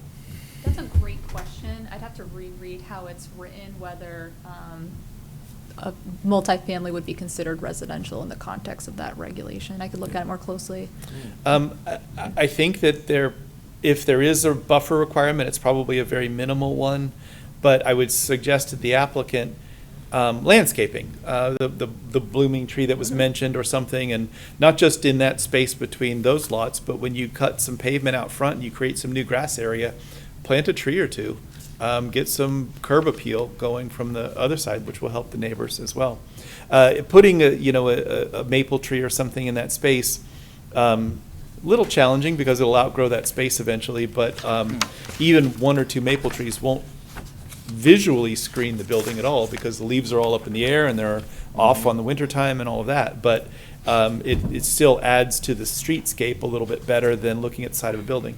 The things that would buffer it are like the arborvitae and things like that, which will grow 50 feet tall eventually and screen the heck out of things, but they'll also outgrow that space. They're too wide at the base to fit in that space. Well, and I think you can see on this aerial image that the units aren't, we're close to this property line, but they aren't right up on top of that themselves. So there's not I don't know if this would be a huge concern, being that they already have an existing 6-foot fence there and we're not doing anything different to the building. Besides I appreciate that, but when you're the one close to the line, you don't get the credit for the fact that the neighbor stayed back from the line. I agree.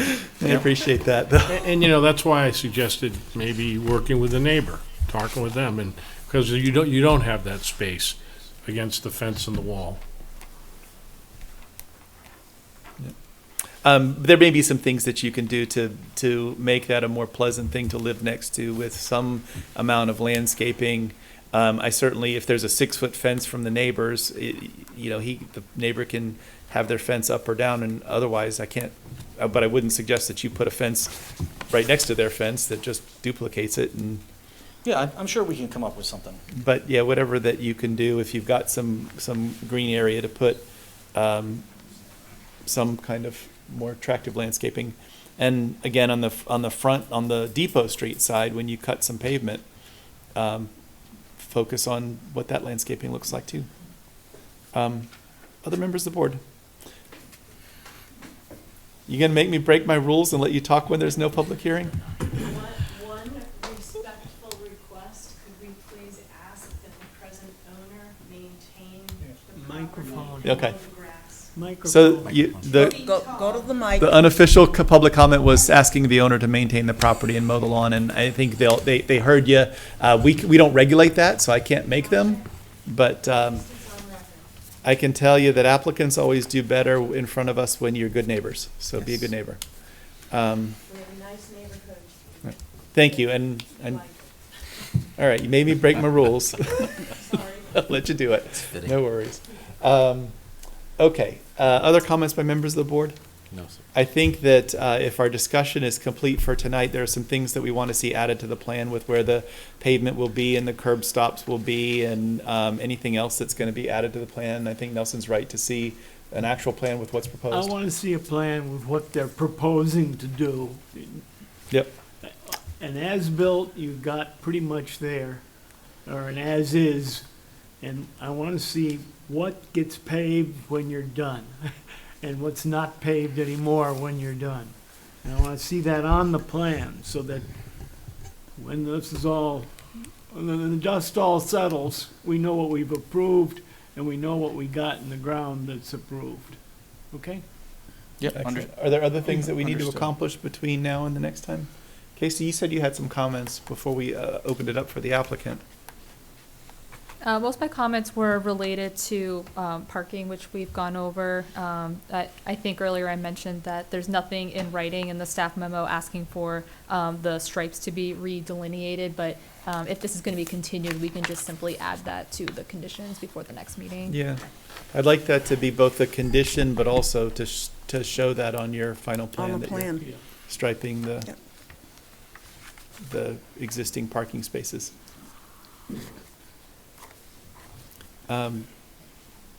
Is there anything else that the applicant needs to show? Certainly, you represented what was going to go on with the exterior lighting and all of that, but obviously confirm for next time that there won't be any added wall packs and that the abutters can count on those representations for that. Or you could show what he's gonna do, that, show us what he's gonna put in. Yep. Yeah, I don't think he's adding any lighting, or that's what they said, but I want to make sure that that is the I think case. he said he was adding. Can lighting in the Under the area. porch. In the porch, yeah. Yeah, I don't even know if that counts as exterior lighting when you put it in the porch under the cover. I can still show it on the plan, just like as little dots to I'm just say sure that's it'd our be intention. appreciated. Oh, you Yeah, I opened up You started I'm just the going to roll. suffer for this one. Yeah, go ahead. Come on, give me your question. My only question is this here, is they're willing to work with the neighbors, and that's great if they will do that, but saying it now and doing it are two different things. Will that be, like, I agree with everything he's saying. Will that be on the site plan that they will submit next time, that they will get together with me or the other neighbors and say, Tim, what would you like? No, We'll put this, we'll put that, and then they can submit that to the board, and that, when he's looking for a real site plan. No, thank you for the question and the comment. Some of the things that Nelson's asked for to show on the plan are the things that are proposed, like where the pavement's going to be and all of that. But and whether the applicant chooses to be a good neighbor and meet with the abutters and try and accommodate them is their choice to do, and we certainly would applaud that a choice if they made it. But no, that would not be reflected on a site plan to say that they've got some process or plan to confer with the neighbors along the path. I think what I would say, just to be fully transparent, is I would like to review with staff, and I will do myself, to see if there's any type of requirements in discussing buffer between a residential multifamily and a residential single family. If there is, then I can look to accommodate and comply with that as best as possible. If there isn't, we'll still look to try to do something, but that won't necessarily be a negotiated item with each and every abutter. We're going to try to put our best foot forward on the plan, and we'll present it to this board. And for the benefit of the neighbors, if they do put it on the plan and make that representation to us to get our vote, then they are committed to doing that thing. It's Correct. an enforceable provision of the plan. Okay, so what do we need for timeline in order to, you want to come back on July 1st, or you want to come back for the second meeting in July? I think we could be ready with these adjustments on the plan. It's only a 3-sheet plan set. We could be ready for that July hearing. When do you need to have it in your hands in order to put it on the agenda for July 1? Maybe it'll be a 4-sheet. Yeah, so that's a great question. We would want updated plans ideally Monday, just because we need time to review the plans to make our staff memo. So I don't know if that's too quick of a turnaround for you. And quite honestly, with the plans coming in on Monday, that would give my department time to review your second submission, but you probably wouldn't get updated comments from the other departments. I don't know if that's really a huge deal with this project, but just so you're aware of that. Well, I can say that I'm comfortable making the changes that we talked about on the plan, that are physical changes. I can get that to you by Monday. I can certainly make connections to some of the other departments just to at least get that process started. If this board would be open to, sign off by wastewater and the water department as a condition of an approval, I'm open to, I would be fine with that if you are, and as long as I can show you the updates to the physical plan, then that could be a potential condition. Personally, I would be okay with the water and the wastewater being a condition of approval, that they would sign off on it. I think the comments earlier about confirming that DPW is happy with the Depot Street situation would something I think we'd like to see whenever you're back before us from them. And it doesn't mean that there's a letter or a writing, but that our staff has confirmed that DPW is signed off on the configuration of the Depot Street stuff. I mean, I will say that obviously DPW, in commenting on this application, they did recognize what improvements we made to Depot, and they said, they didn't say anything about that because I think they were comfortable with that, and then they asked for some additional work on the Pleasant Street side. So I don't want to put words in their mouth, but that was my interpretation, but we can confirm that, right, with staff? Yeah, I think that's a fair interpretation. Just based on the earlier discussion, though, I think we'd like to just have that confirmed one more time. So let's just and so I want to make sure if you give plans on Monday, that DPW could have a look and get you your feedback by July 1st or 15th, whichever it should be. Yeah, that's absolutely doable. Public Works is just right down the hall from me, so if I get those updated plans on Monday, I can just simply walk down the hallway and show them to the deputy director and get a feedback. Great. So the staff memo did recommend July 15th. Is there any other reason to favor that one, or are we putting you guys in a bind by going for July 1st? I think the only reason why we tend to recommend a month out is just because of that issue where we normally need like a 3-week window so we can circulate the plans and get comments back from the other departments, but that's not always like applicable. I think as long as we really do get that updated submission on Monday, I think this is fine, but sometimes applicants will promise that it'll come in on a certain day and then it comes in on like the Friday, and that does create a problem for us because then we can't do our memo. So Okay. yeah, that's all. Doug, are you confident in Monday? Because if you miss Monday and then you get continued from July 1st to July 15th, we bother all these good people by making them come July 1st just to hear that we're going to continue it to the 15th because you weren't ready. So if you say the 1st, please make that deadline. Yes, sir. I do feel confident that I can get these plans back on Monday. Then, board members, is there a motion to continue this application to July 1st? I'd just like to add one thing. You keep saying one change to the plan. I'm looking for a plan of what it's going to be. And an as-built or an as-is is okay. That can be a separate piece of paper. But I want a piece of paper that shows me what you're going to be, what you're asking for approval of now, Correct. Well, we do have a site plan in the set that shows the proposed fence and the removal of the concrete. That's already in there. Yeah, but that's it. It shows removal of concrete and adding fence. I want one that shows the concrete removed and the fence, That's the plan you're asking us to approve. Okay, I just wanted to be clear. Okay. My expectation. Yeah, I mean, I think, so if I take the site plan, I add the expanded area, the curb stops, we're showing the proposed dumpster location, we're showing the extension of the walk to the dumpster, we're showing a removal area with a dotted line showing that we're cutting the... Okay, but on the final plan that you want to approve, don't show a removal area with a dotted line. Show me where the pavement will be when you're all done. And where the And landscaping grass where will there's be supposed to done. be grass. what it will look like when you're finished. That's what we're Okay. looking for. As if the concrete is gone. Right. The stuff is Well, gone. so No I guess- dotted lines and no I shaded guess- areas. Let me I just don't want to screw this up. So as I have right here, okay? If we Yep. zoom in, we have a dotted line, and I did a dot hatch, and I said, remove existing concrete and loam and seed areas. And then I have the proposed 3-rail fence. So if you were to essentially assume that this dot was the old concrete, which it was, that's showing you the limit of what we're adding for grass. So that, I mean, I was trying to accomplish, basically both, which was to say, hey, we're cutting it back to this bold line, and this dotted area, which used to be concrete, is now gonna be grass. So if you want me to remove the hatch, if that's confusing to you, I can do that, but I thought that it would show essentially, this is the area okay with that used to be Yeah. concrete that's being removed. Nelson, what are your thoughts on what he's talking about here? Does that satisfy you, what you're looking for? I really don't care what it used to be when I come back a year from now to see how this plan.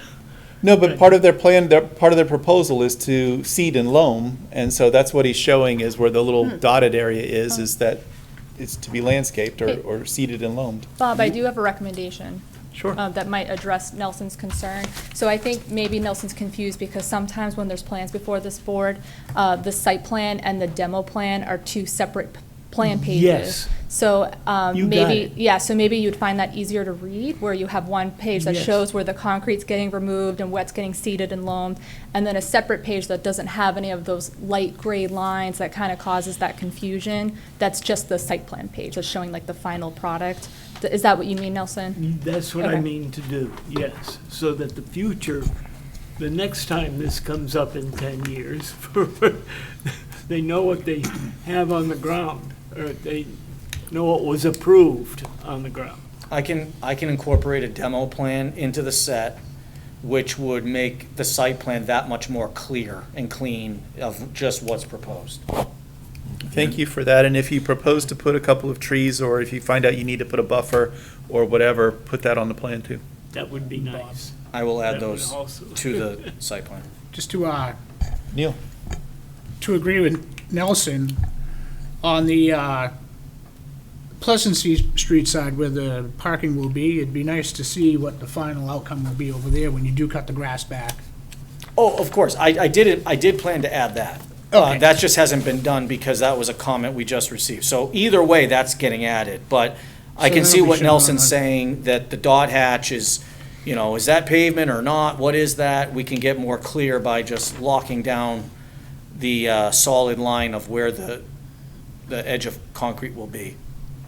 Yeah. Yep. Excellent. Thank you for that. Okay, so we know what we're trying to accomplish. Would you like a motion? Yes, please. Motion to continue to July 1st. No. I will move that we continue the applicant's acceptance and public hearing to July 1, 2025, at 6:30 PM in the Matthew Thornton Room, with no further written notice to abutters. Before I ask for a second, can I give a friendly amendment? We did accept the application, so we're past that part. We're just doing conditional yeah. final approval. Conditional approval. Yep. I will. Yep. To continue applicants. Did we accept it? Yes, we did. We did? Yep. Okay, so your motion is to continue the consideration and For approval, for approval. for final approval. And you're, okay, seconding that, Peter? Excellent, okay. We have a motion to continue till July 1st with no further notice to abutters. All in favor, say aye. Aye. Aye. Any opposed? Any abstaining? 700. Thank you for going through a lot of questions with the abutters and us, going through a lot of explanation. Continue to work with staff, and to the extent you get an opportunity to work with the abutters, we're always glad to hear that when you do that. And thank you. Thank you for the presentation. Thank you for your time. Okay. Item 4 on our agenda is John O'Neill and Tinker Road LLC as the applicant and owner. Review for acceptance and consideration of a 23-lot cluster subdivision. The parcel's located at 19 Tinker Road in the R4 residential and aquifer conservation districts. Tax map 2C, lot 19 and 19-1, and tax map 2B, lot 293-14-2. I have never seen a lot number so long. Case Planning Board 2025-17. Casey, is there anything that we need to know before you hear from the applicant? After the applicant does their presentation, there's probably some discussion that I'd like the planning board to have with the applicant, but for now, they can make their presentation. Excellent. All right. When you are ready, please introduce yourself and tell us about your application. Yes, thank you, Mr. Chair. Paige Libby with Jones and Beach Engineers. Here with me tonight also is John O'Neill with Tinker Road LLC. Just going to zoom out a little bit here. I zoomed in too far. So this is 19 Tinker Road, which is in your residential zone. It has frontage on Tinker Road, but it also does have frontage on LeBlanc Lane and Continental Boulevard. So it's sort of a corner lot. It's just under 23 acres, and it is in the R4 zone, so because it's serviced by municipal water and sewer. The existing property has a farmhouse right near the corner of LeBlanc Lane and Tinker Road. And then there's quite a large farm field to the right of that as you face the property. The remainder of the property is undeveloped and mostly wooded. There are some outbuildings behind the existing structure as well, and sort of a lawn area back there as well. There are a few wetlands on the property. There's one right here in the center of the property, very small pocket, and then there are some also small pockets kind of surrounding the perimeter. Mostly kind of drainage swale areas adjacent to Continental Boulevard, as well as on the northern property line facing Hampstead Road. And then there's one larger pocket towards the rear of the site that most likely extends off property as well. And what we are proposing, I'll switch over to sheet A1, is a 23-lot conservation subdivision coming in off of Tinker Road. And this proposed cul-de-sac is about 1,000 feet in length, with a turnaround that meets your road standards as well. This will become a public road when all is said and done. Going to pan over to sheet C4 here, just because it's kind of a zoomed in version of the subdivision. So again, the road will come off of Tinker Road right here, a little bit to the north of where LeBlanc Lane comes in. The existing farmhouse is to remain as one of the lots, and the driveway will just be reconfigured to come off of our proposed road versus off of LeBlanc Lane, so it'll almost become part of the subdivision. The way that the site is currently graded is it pretty much all slopes up from Tinker Road, so the proposed road will follow the existing grade of the property, mostly sloping up. We have a small low point here near the front of the road that will collect drainage coming off of Tinker Road as well as down our proposed road as well. And there will be swales along both sides of the road to collect all of the stormwater and convey them to two separate stormwater areas that we have along the northern property line, which meets your regulations for stormwater as well as DES standards, because this will require an alteration of terrain permit. And actually, I'll go back to this sheet, C3, just to show you the open space, because this shows the overall property. So you can see most of the developed area is toward the northern side of the property, and all of this remaining area will stay as open space. So it's a little over, under 15 acres of open space, which is more than half of the property that will be permanently conserved for open space. Utilities-wise, we do have Merrimack Village District for water adjacent to the site, so we've already communicated with them and started their review process with Underwood Engineers. There is sewer, but it's a ways up the street at this intersection with Hampstead Road. It's about 700 feet, so we'll be collecting all the sewer sort of right at the intersection, and then we'll have to have a pump station that will pump up Tinker Road. And we've also started coordinating that process for review with the sewer department, which we're early on in that process as well. And then we also have sent it off to Fuss & O'Neill for engineering review, so we're waiting on feedback from them, and I think Casey also mentioned she's waiting on feedback from DPW. So we have yet to receive engineering comments, but we're expecting those fairly soon, so we'll be able to address any comments we receive from them as well as from you tonight. We did include in our plan set a landscaping plan and a lighting plan. Lighting-wise, we're just proposing one street light at the intersection for safety, and we will have a mail cluster mailbox right at the entrance. That's what the post office requires for subdivisions nowadays, so the light will also light up that mail house as well. But that's all the lighting that we're proposing. We're not proposing street lights all the way up and down the street, just to keep it more residential in nature. And then we also did include a landscaping plan, which shows landscaping also at the entrance around the signage, as well as the mail house, and the transformer. And then we also do show a typical house planting plan for each house, which will have trees in the front of each house with some shrubs along the entrance as well. We are in the Aquifer Protection Overlay Zone, so we will need to go to the Conservation Commission, which we have scheduled for next week, and get some feedback from them. And like I mentioned, we do need an alteration of terrain permit with DES and a sewer connection permit, so we'll be applying for those. We did include one waiver request for sidewalks. So we know that sidewalks are a requirement within the subdivision regulations, and we're requesting a waiver for that just because there's no sidewalks really in this area on Tinker Road. So if we proposed a sidewalk on the road, it would kind of just end at the intersection of Tinker Road and not connect to any other pedestrian accessible areas. That's all I have, unless, John, if you have anything to add, and we can answer any questions. Thank you for your presentation. I have questions that are more substantive, but I don't have any questions that relate to whether you're complete or not, which is the first question before the board. Does anybody have any questions that relate to whether we've got enough information? Peter?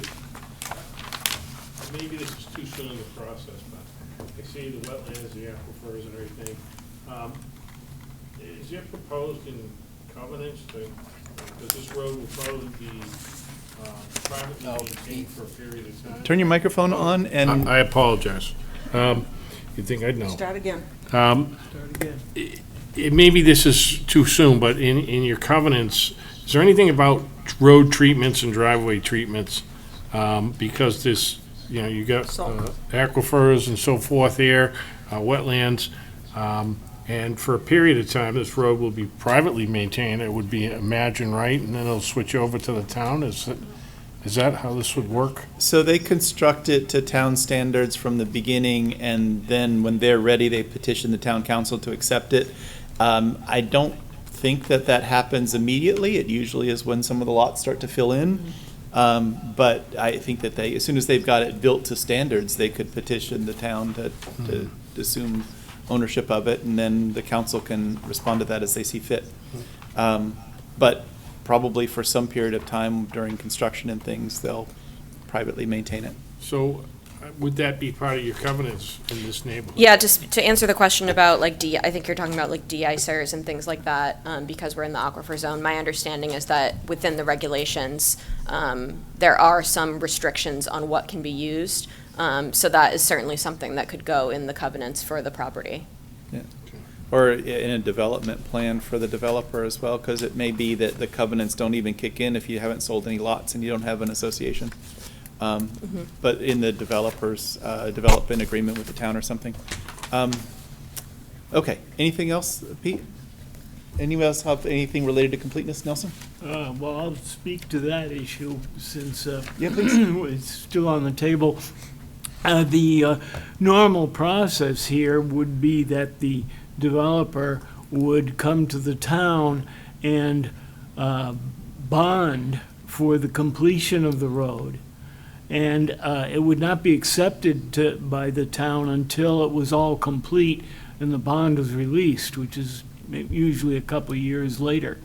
So normally, they provide bondage to make sure it's done before whenever they are ready to get that far, and depending how much they've done of it, they would do it. So that's how that's handled typically. Yep, that's right. The other thing you asked about was, well, okay, I guess that's all I had to say about that. I forgot what the other things were that we were talking. Oh, well, sidewalks doesn't have anything to, I want to talk about sidewalks later. Yeah, and I think we'll all talk about sidewalks later and have some thoughts on that. I wanted to know the ownership. Is is this going to be condominium ownership? No, these will be single-family lots. It'll be single-family lots, then what is the plan for conveyance of this land that is not in the lots? Typically, it would be held by the homeowners association as open space. So that was the plan. Okay, so it would have to be set up and covenanted. I don't know Yes. that we have other properties like this, but, You know, I don't know either. It seems like we should. I Winding- know that we've got cluster Winding- subdivisions, but I don't know. Winding Brook, I'll bet. What's that? Winding Brook, I'll bet. Winding Brook. I know that we've set up cluster subdivisions quite a lot, but where the common area is not conveyed to the Conservation Commission or something is a little yeah, different. mostly they're done through condominium associations, with the condominium association. Well, the one that's up by the middle school is the 80 whatever lots. Casey? Oh, I work with these, the more recent cluster developments a lot, just because a lot of them are still under construction. So I can kind of speak to the more recent ones you did. You have Chestnut Hill by the middle school. They have open space that is owned collectively by those single-family homes, very similar to this proposal. I think what's a little confusing with the language here is that even though they're not condos, they are just normal house lots. The document that kind of declares the HOA, I think, I could be wrong, is sometimes called just the declaration, the condominium declaration. And that's what it says in your ordinance. So even though it's not a condo, you're still going to have like those types of documents. But Whitetail Ridge, same thing, that's a cluster. The Greenfield Farm development near the Bedford Town line, that's also a cluster that's held by the property owners. There's at least a few more in town. So you do have other ones like this. Okay, I just didn't remember them, but now that you bring it back, I know there was some common land in those, and that's working okay for us. Okay, that answers my question. So let's address the question of completeness, and then we can get into some Yeah. more of these substantive discussions. Does anyone have a motion to determine the application is complete? Also move. Is there a second? Second. Motion and a second to find the application complete. All in favor, say aye. Aye. Any opposed? Any abstaining? 700 to find the application complete. I've got a few substantive questions and style questions, and I'm sure others will as well. The connection in the open space between lot 3 and 4 and lot 19 and 20, what's the intention for doing that as opposed to those not being lots or parts of lots? Are you talking about right in here? Yep, that corridor So- and then across the road. Yeah, so currently there's almost a drainage swale that runs from the wetland actually toward the north. So we were trying to maintain that drainage connection and not interfere with it. Okay. So that's really the reason for it. And then we have a small little kind of collection point for stormwater as it flows through there. Okay. Now, the front handful of feet on all the lots have easement on them, I assume, for the roadway. But the easement doesn't cover that swale area, and I think that it would if that easement area is supposed to be for road maintenance or whatever.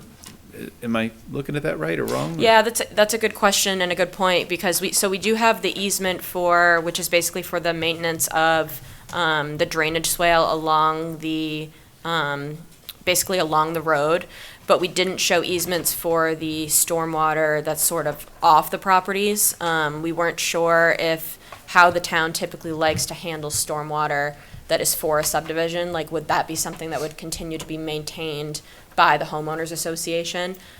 Because if so, that culvert we could see as being something that would be maintained by the HOA versus the town, since it's not really part of the road itself, if that makes sense. So the drainage that's to the northwest that you pointed to would clearly be something for the association to deal with. The town would never take that over. Correct. A yeah. culvert under the road, I think the town would take ownership of and need some easements for taking care of it, because you couldn't get to it without tearing the road up.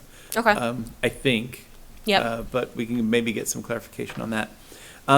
The northern row of lots on the northern side of your new street intrude into the 100-foot buffer, which is okay, I suppose, but the back parts of those lots would be restricted from development, and also essentially part of the open space that would be accessible by whatever use you make of the open space.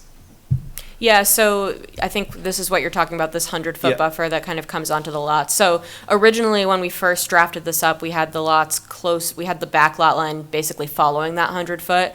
We decided to make them deeper just so each homeowner has a larger lot, but we understand that we wouldn't be able to encroach on that area with any development. But that being said, I think these first, at least the first 5 lots, that area is actually already cleared. Because it's just a field currently, so there isn't like a wooded buffer or anything there to maintain Yeah, anyway. and, grass field is open space as much as woods is, so that's fine, but the people that live there would have to understand that they couldn't necessarily fence in that back portion of the lot for a dog or something like that, or you know, whatever they'd want to use. They just got to basically stop at that 100-foot buffer line. Yep. The last time that we did that, we actually went through some really tortured process of suggesting the applicant actually put some signage out there to tell people not to develop further back into their lot on site in some way. I don't know what that would look like, but think about that and come up with a solution that makes sense. Okay. Lot 9 and 10 are included with all the slopey area, and 10 looks like it hardly has any buildable area left. Yeah. How does that work with those lots with that slopey area that you've got designated? So that area will all have to be regraded as part of the project, so it won't be that steep after, at the end of the day. And as for the lot size itself, let me actually go back to C3. Yeah, so this house lot here is kind of, like I was saying before, originally we actually had all the lots much less deep. We already have a house footprint in mind for these lots, so we know that we can fit the house that we plan on building within that area. So when we've done that in the past, we've asked that there be some identification of a driveway location and a house location, which you seem to have worked out, and the driveway location has to have no greater than 10% slopes in the driveway for whatever you show. So we either regrade it or, you know, fix it up so that you could show us what that looked like. I wouldn't Okay. ask for that for all 23 of your lots, but maybe 9, 10, and 12. Okay. That there's show, and I guess the part that's slopey that's actually going to be within your road, I got to assume you're regrading that, right? Yes, exactly, yep. Okay. The open space that you have, do you intend or propose any amount of use by the residents? Is it woods that they can walk in? Will it be made to recreational areas? Will it have walking trails? Are they not to do anything in it? Could it be used for pasture? I don't know. What's your intention for what your open space can be used for?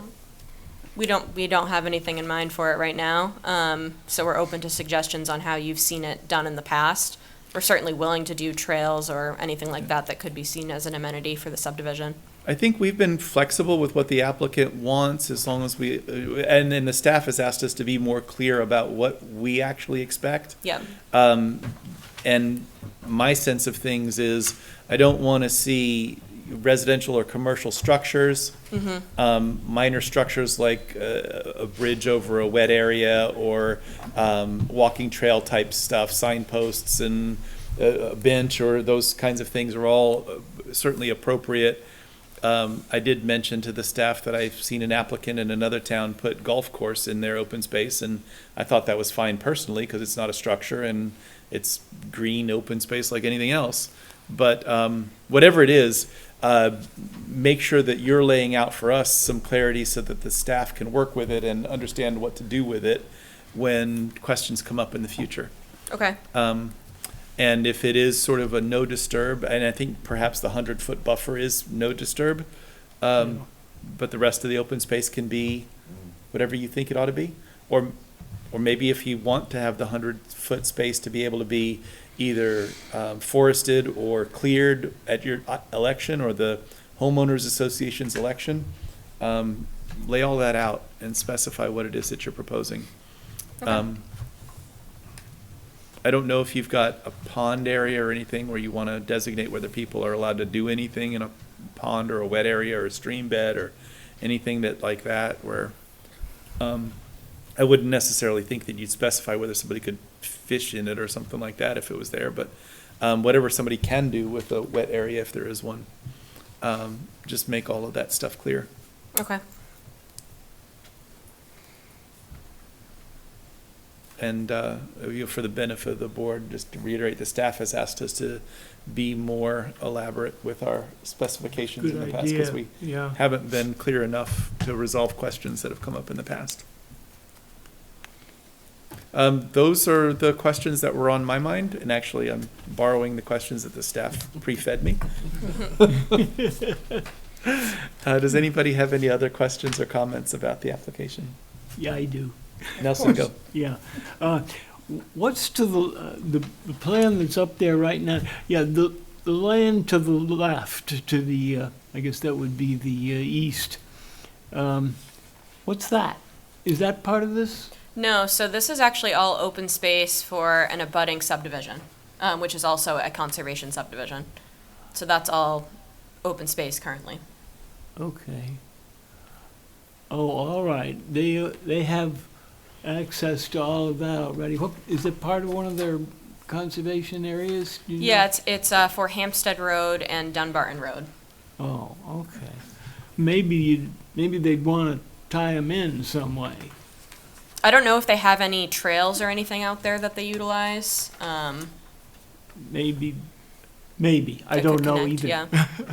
But just ask the question to see what's going on there. The common areas we talked about, I think there's a situation, the existing farmhouse, there was a note somewhere in the plan that said that there was a septic system associated with it, that they were just going to leave it there. It was not going to be removed. And I wondered about that, if that's really a legitimate way to absolve yourself of the problem. If you're discontinuing the use of a septic field, Yeah, that's what they did at my house. They just abandoned it in place. Yeah, you can do that. I don't know if we actually will do that. We may need to remove it depending on, I'll have to look closer at that because it may intrude partially onto the next lot. So for that reason, we may need to remove it. But we'll take a it's closer look at probably that. better to get rid of it. I'm sure in some places they Yeah. they require you to fill them in or remove them. Yeah. So for the, what I've seen in other towns where they're going on to town sewer and they're just completely discontinuing it, they usually crush the tanks and abandon the septic And field in fill. place. Yeah, Mine, I'm not on the town sewer. I just had a septic system out front that wasn't big enough for the expansion, so we built one out back, and the one in front is just abandoned in place. yeah, And we're using still using the septic tanks, so we didn't crush tanks and yeah. deal with that. But they literally just break it with the backhoe and bury the tank. And- Okay, I didn't think you could just leave them, but maybe there's no rules about that. Okay, I got the ownership of the adjacent parcels, and, oh yeah, what's the status of LeBlanc Lane? Can you tell me that? The status of it? Yeah, I believe it's a town road. I guess I don't know that for certain, but is it paved? yes, It is paved. Yep. It used to be Tinker Road, right? Back that in I the- don't know. I don't know if it used to be Tinker Road. Yeah. And I think the parcel on the west side of Tinker Road, of the LeBlanc Lane, is shown as just blank here, but I think that's part of this land, is it not? Across Continental Boulevard? No, across LeBlanc Lane. Oh, no, that is not part of this parcel. That's a separate parcel. It's a separate, okay, Yeah. all right. So, but LeBlanc Lane is that traveled now, or? There's a couple of houses off of it, including actually the house that's on our property, even though it's 19 Tinker Road. The driveway, or at least, is there a Yeah. loop driveway out there? I think the driveway is off of LeBlanc Lane. is. And then I believe there's two other houses. Okay, they're not shown on the plan, but, yeah. There's one, the other one of them is. Yeah, one's here, and then I believe there's another one out here. There's actually a that we little can- cul-de-sac on the bottom, and there's a farmhouse out at the end. There's a cul-de-sac at the end of It's LeBlanc a Lane? sort of a half cul-de-sac, but you can do a full turnaround down there. Yeah. Well, you have to, don't you? It doesn't connect any further. Does not connect. No. Okay, that's all the questions I have for right now. Yeah. Thank you, Nelson. Does anyone else have any comments or questions?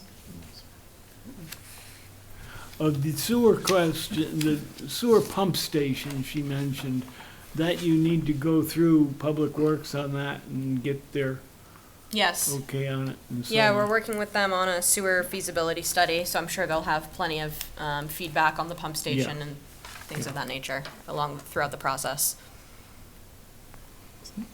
If we don't have any more questions, are there any abutters or interested citizens who wish to weigh in? I'm gonna let these, okay, you like that microphone or you want the table? This is fine. Okay, good. Introduce yourself and tell us what's on your mind. Can you hear me all right? Yes. Okay. Dennis Flynn, 20 Dunbarton Drive. So I live in what I guess the correct term is planned unit development, which abuts this proposal. The neighborhood I live in includes both Hampstead and Dunbarton. And there's common land around both sides of each of those streets, 20 acres on each side. So you'll see remnants of that in this plan. I had just a couple of things I wanted to ask about. The first of which is sidewalks. And I'm reminded of how we dealt with sidewalks 26 years ago when Dunbarton Road was first constructed. And what we talked to the planning board about and also the developer about was, rather than putting sidewalks down our street to cul-de-sac on both sides, we requested that the board consider placing those sidewalks on Tinker Road, thereby providing a pathway from the folks living in this development northbound towards Camp Sargent Road, which would allow a pathway for folks living in this development to get to Veterans Park, possibly Thornton's Ferry School. And that was approved. And so you'll notice that at the end of Dunbarton Drive, there's a sidewalk on, I guess it's going to be the northeast side, that leads all the way down to Camp Sargent Road. So my thought is that if we could get sidewalks placed on Tinker Road instead of on this new road, that we could complete, kind of extend that existing sidewalk and offer, what I consider a great walking opportunity from the folks living in this development. The second point was, I had a question about street lights, and I think you may have addressed that earlier. Maybe if I could just understand a little bit more about that. I thought what I heard was that there was going to be lighting at the intersection of the new road and Tinker Road, but not throughout the development itself. Did I hear that right? So you just got to offer your comments and they'll answer you in a minute. Okay, I'm sorry. The interest here is lighting pollution. When we were in front of the zoning board with to discuss the development of this property, a number of my neighbors expressed a concern about additional lighting, and we're hoping to reduce that if possible. Third question I had was that the plan shows a drainage easement on the, I guess it's the northeast side, if we could maybe bring that up. Yeah, with it kind of, this looks like there's a swale that loops around, and there's a kind of a circular Yeah, right there. Is there a chance that that's going to be open water? Or will that all be underground? That's my question. I do see that there's a landscape buffer 100 feet around the perimeter. That's very similar to what we have on my street. That works very well to a point. My question is, how is that landscape buffer enforced? We've had issues in my development about encroachment into that. A related question is whether HOAs are required in Merrimack. We do not have one in my development. The original developer had one in place, attempted to turn it over to the residents, and no one showed up to receive it. So we do not have one. And I'm concerned that the same thing, a situation may arise here, and I don't know what the rules are around that. Next point was about, I'm very happy to see that that the farmhouse and the barn are going to stay. I assume the barn will also stay. So I'm a barn person. Thank you for that. With regard to sewer, I'm hoping that whatever plan we come up with here will allow some of the existing residents on Tinker Road to also connect. I know that some of my neighbors on Tinker Road would be very appreciative of that. Yes, I guess that's all I have.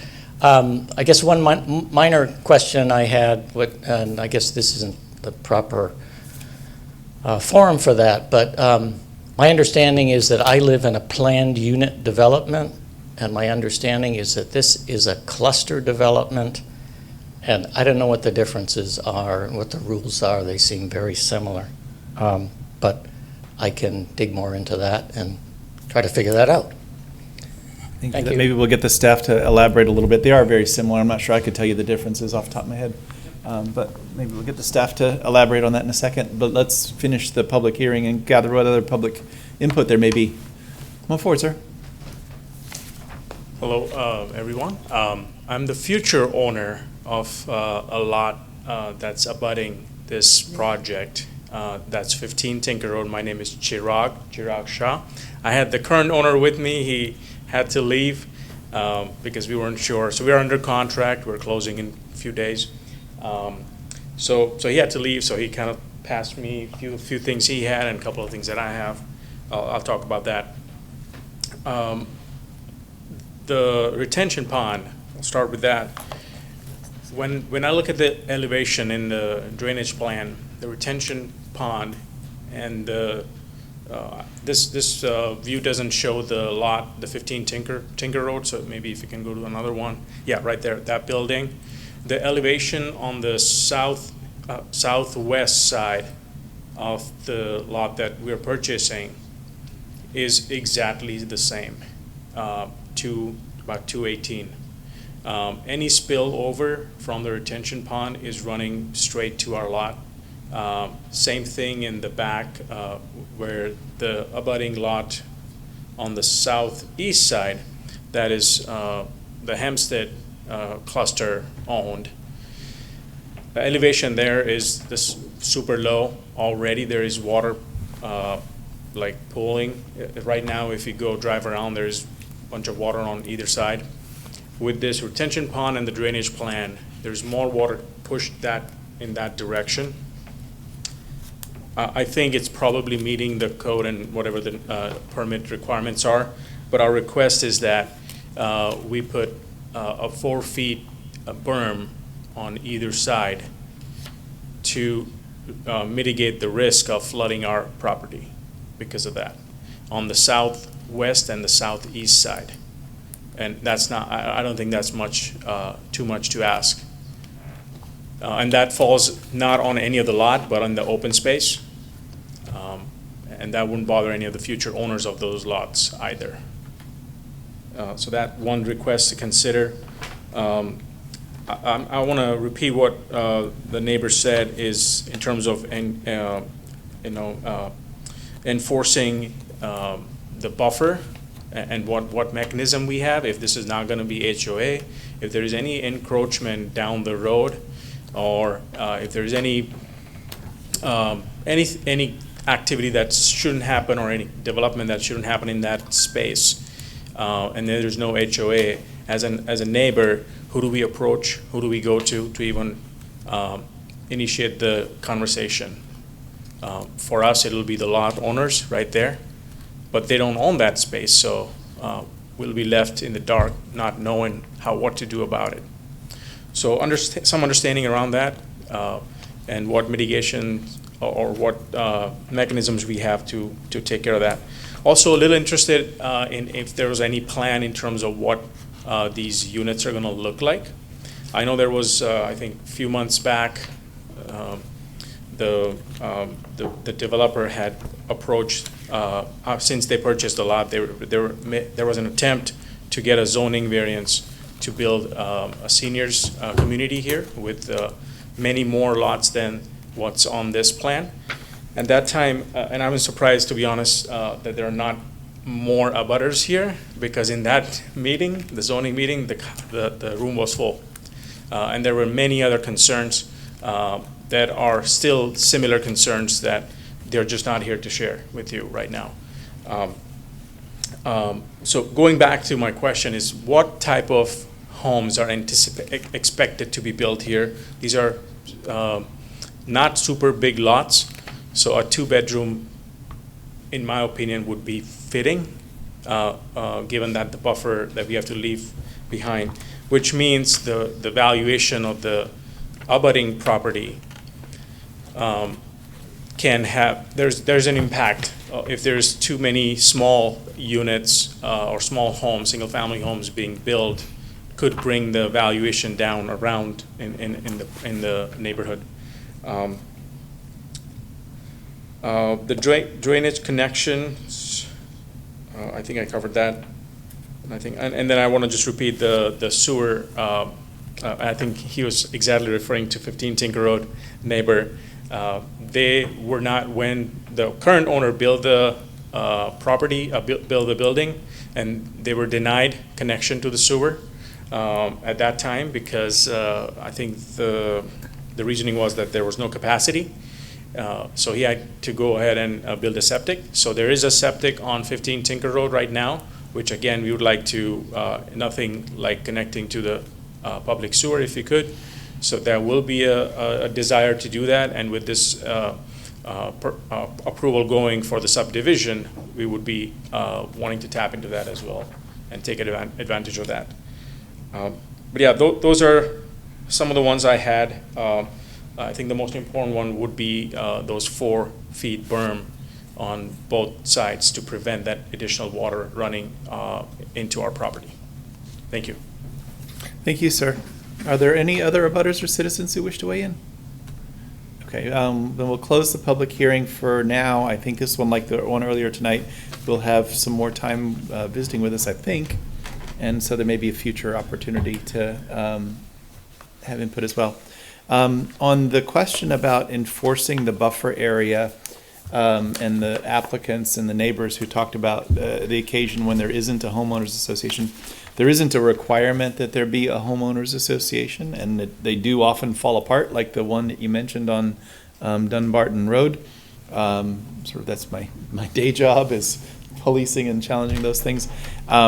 When there is no, so a homeowners association would typically be the first line of defense to enforce those covenants that are affecting the open space.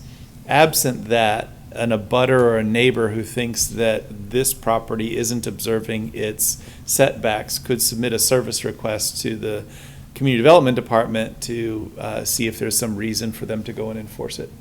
And whether they found or agreed that there was a violation or had enough information in our plan to determine whether there was a violation is something that all depends on how those facts unroll. But, clearly if they start building a house in the 100-foot buffer, the correct avenue would be the Community Development Department service request. Anything to add to that kind of a notion, or did I get any of that wrong? Yeah, I agree with everything you said.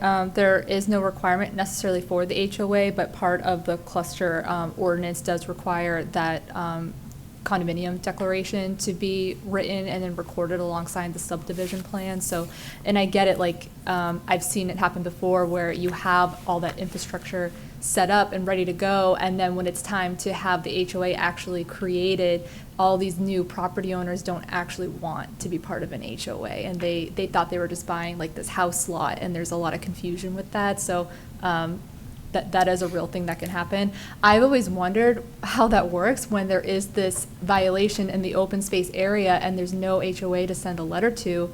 I've always kind of guessed that you would have to send the violation letter to every single property owner in the neighborhood. Do you agree with that, Bob? If it depends on what the violation is, but if it's in the 100-foot buffer that doesn't belong to anybody, then yeah, well, you would, if you could determine who it is that's responsible for the intrusion, you'd send a letter to them. But if you just saw somebody, parking all their campers out there or something, you'd have to send notices to everybody in the neighborhood and let them come forward and offer whatever information they could to resolve it. It was not easy to do, for sure. That's why oftentimes this open space is conveyed to a conservation entity, and then the Conservation Commission or the Society for the Protection of New Hampshire Forests or somebody would come forward and defend and enforce those things.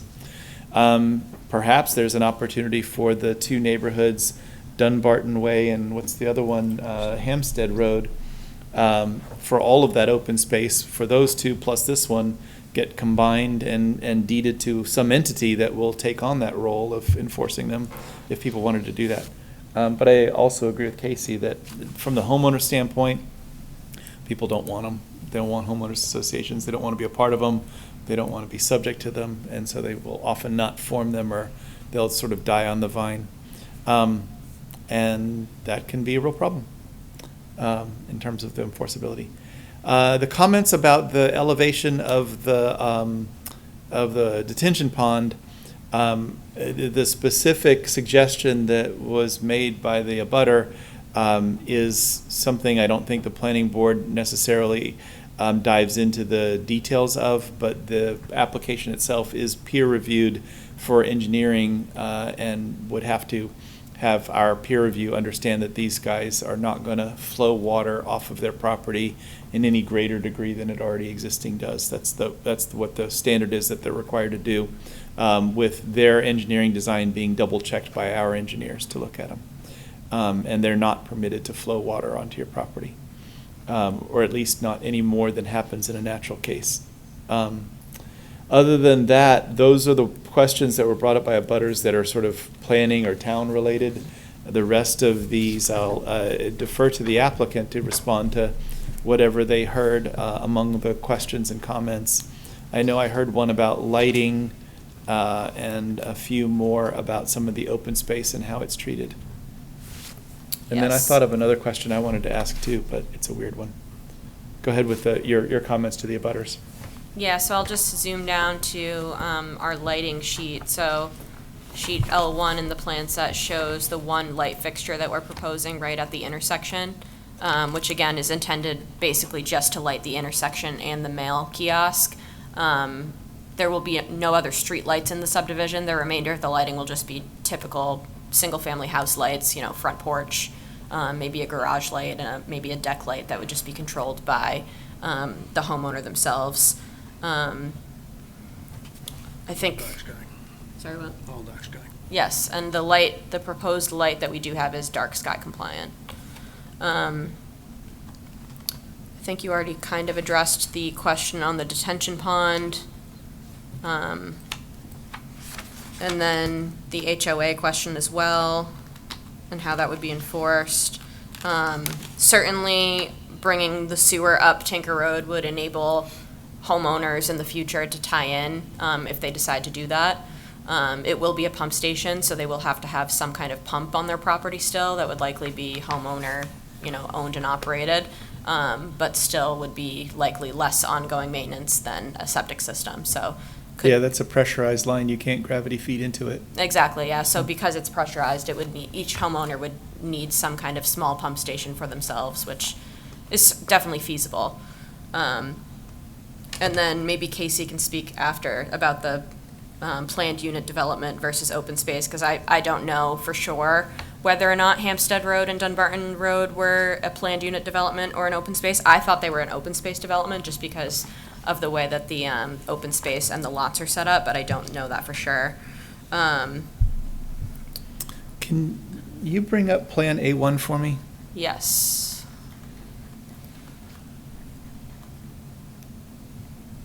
And zoom out a little bit.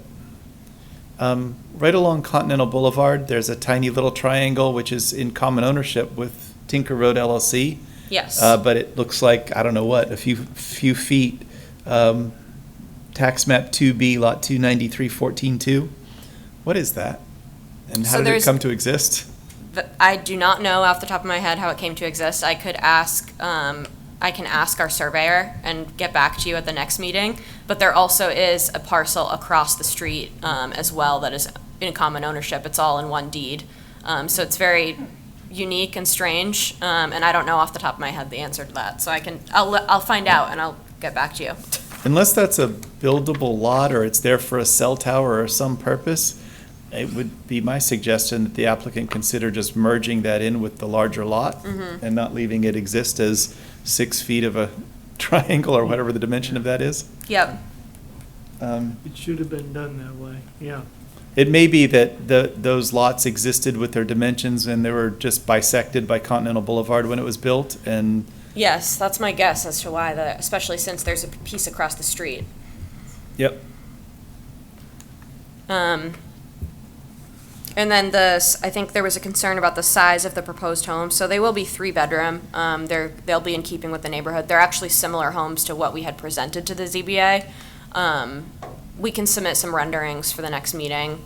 I do have them with me, but they weren't in your package, so we can present those at the next meeting if you'd like to see what they're going to look like. Let me be careful with that one. We're glad to see whatever you have and you choose to show us, but don't go to any expense to produce the plans for houses because we do not have regulatory authority over that. Okay. And Yeah, I but can't they make would, you- just to address the concern, Yeah. they will be in keeping with the neighborhood. They're not going to be like small two-bedroom homes. They'll be, If it's handy and convenient, we're all curious and we'd love to see it, but I don't want you to incur $1 of expense to make that happen. okay. I think that was most of them, other than the ones that you had already addressed. So if there's anything else that I missed, just let me know and I can Okay, thank answer any you. questions. Yes, Karen? What about the sidewalks on Tinker? Oh, yeah, we quickly touch base. We think that's a good suggestion that the abutter had, because when we were talking, it just didn't make sense to put a sidewalk to nowhere. But we did notice that there is sidewalk up at that intersection, which is, like I said, about 700 feet away. So it might make more sense for us to put a sidewalk along Tinker Road. Of course, we'd have to work with DPW on that and just see how that process would play out and if that's something they'd be Yep. okay with. That could make a lot of sense to do that. Typically, when there is a proposal to do an alternative like that, you figure out what your cost would be for doing compliance, and you apply that same amount of funds to get however far you can get with whatever those dollars are. Ideally, it would be great if it got you all the way to Continental Boulevard, but I don't know if it will get you that far. But Didn't that go- I think we were thinking it would go, instead of toward Go the Continental. other way? Yeah, it would go toward Camp Sargent and end at the intersection where the sidewalk picks up at Dunbarton Road. okay, Yeah. that makes sense. I So got we you. can work with planning staff on that. And yeah, DPW would have to weigh in on that to actually make it happen. Okay. So I'm into breaking my rules tonight, and sir, you had your hand up, so why not? Oh, that was the question? You got it. All right, good. Thank you. Excellent, thank you for that. Anybody else have any comments or questions about this one? I've sort of been operating on the basis that there was a continuance coming up, but I don't know, is there? Is this ready for approval, or is there more to do? Our Fuss and O'Neill review comments come in 2 days, and Oh, okay. Then we I need think those. most of their comments are gonna have to do with the new road construction, and if they need waivers, I don't think the board should take action before we get those comments. Also, we don't have any comments in from Sewer Division or Public Works, and I would really love to see their comments as well. Yeah, we would too. I didn't know Yeah. what our status was. I would not Yeah. have proposed any kind of final action with that outstanding. Peter? Well, just a comment. I mean, I'm glad that the recommendation came up on the sidewalk, because I've lived in 2 subdivisions in this town where they required them to put sidewalks in. Sidewalks around a cul-de-sac, and nobody walks on them. And the town eventually takes these over and has to maintain them, and one of them that I lived in, they reached a point now where the town has to pull them out and replace them. So it's an expense that's not needed when you can put it on a roadway where people, along a busy roadway like Tinker Road, to help people walk to school or do whatever to stay off the roadway. So I think that's great. Thank you. I do too. Other comments or questions? Okay, then if we've got to have a continuance to receive those comments from around the department, so what are we aiming for, July 1st or 15th or something else? July 15th? Yeah, I think given the nature of this project, July 15th would be better. It would give them time, actually, Paige, I can give you a timeline of when we want to see updated plans. You can let me know if you can meet that timeline. Yeah. So we could give you Fuss and O'Neill comments when they come in on Thursday, so that's June 19th. With the July 15th planning board meeting, we would probably want to see a submission in from you by June 27th. So that would give you a little over a week to respond to that Fuss and O'Neill comment set and then resubmit. I don't know if 1 week is enough time for you or not. Hopefully it will be, but it Okay. kind of depends on what we get for comments. It's hard Yeah. to say without Yeah, seeing that makes like, sense. the extent of the comments. I mean- But we would love to be on for July 15th, so we'll do everything in our power to make that happen. I mean, worst case scenario, you could, if you can't make that timeline happen, just email us and have a continuance request put Okay. in. We see that all the time. And you said it was the 27th to resubmit? Yeah, June 27th, that would give the other departments and Fuss and O'Neill that 2-week period to Okay. do their comments. Actually, hold on. Yeah. Yeah, June 27th. Okay.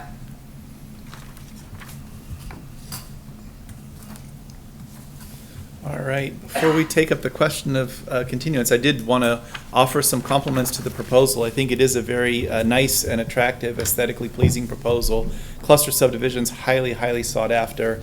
The open space is really prized and valuable both for nature and conservancy, but also just enjoyable to have some open space around. And although there were some things to learn a little bit more about along the way with some of the comments and things, I just wanted to compliment you on what seems to be a really good proposal.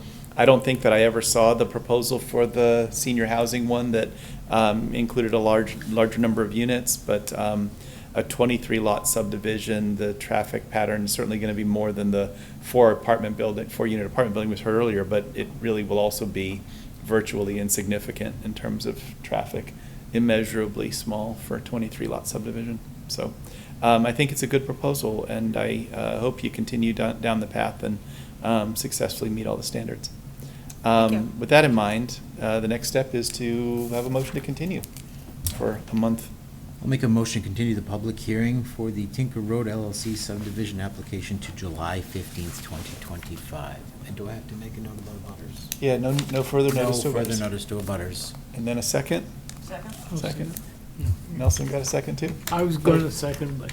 All in favor? Nelson got the second, all right. All in favor, say aye. Aye. Aye. Any opposed? Any abstaining?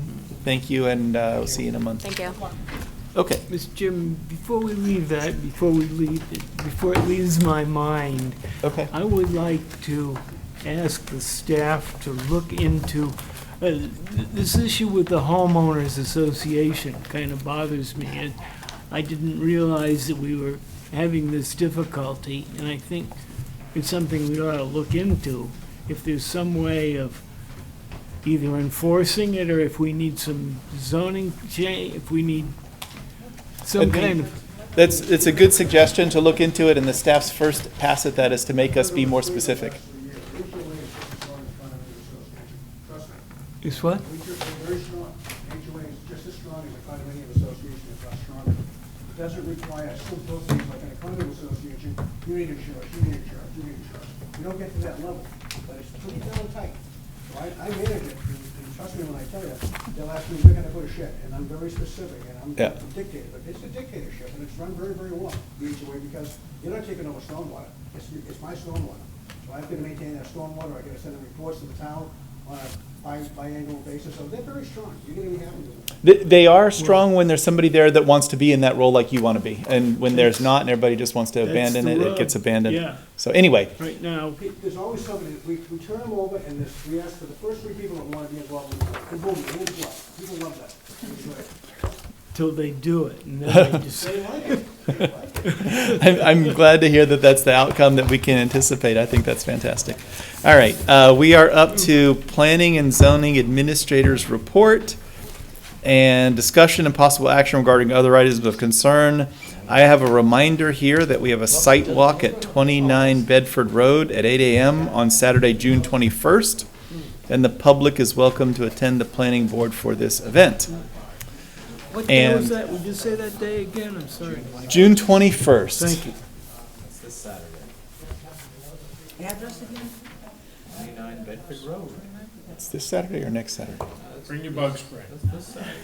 All right. I am off doing a barbecue competition, so I will not be there this Saturday. So you guys have some fun doing that. If you're there, you can chair that portion, and basically the instructions similar to what we do here to remind people not to have substantive conversations. The conversations should really be directional. Look at this, look at that, show me this other thing, but not substantively saying, hey, this looks great, or I'd vote for that, or something like that, when you go there. What's the address again? I'm 29 sorry. Bedford Road. 29 Bedford Road. Oh, yeah, okay. So, Thank you. okay. I have an item of what concern to ti- share with news, but I don't know if anybody else does first. Mine is that my term on the board ends June 30th, and I have decided not to seek another term as the chair. And so, As the chair or on the board? on another term on the board. So, so both. On the board. We may have a My term is discussion up. Aside from this. And that was a lot of thinking that went into deciding to do that. Some of it personal with, having other things to do and to spend time doing, but also as we see from other boards and we also sort of read about how organizations behave, one person at the helm for a decade and a half without handing off and getting more input, it's better for the organization to have more people involved and more voices. And so this is an opportunity for there to be. Check to see if the balloon was ready. Yeah, we spoke. I didn't really ask, but we spoke. Fair. Just curious. Yeah, we had a little bit of conversation. And it has always been my pleasure and privilege to serve on the board. And for almost all of the time on the board, you guys have entrusted me with the role of being the chair. And I'm proud to have earned that opportunity from you guys and proud for the opportunity to serve. And it's been entirely a privilege. But Well, thank you for doing it. Yes. Because I know what kind of work it is. yeah, Nelson did it for a long time. And although I not even half as long as you served on the board and as the chair, but really between the two of us, it's about a half a century that Yeah. Oh, yeah. that nobody else has chaired the board but him and I, and interim, vice chairs that had to fill in for a meeting or you're right. something.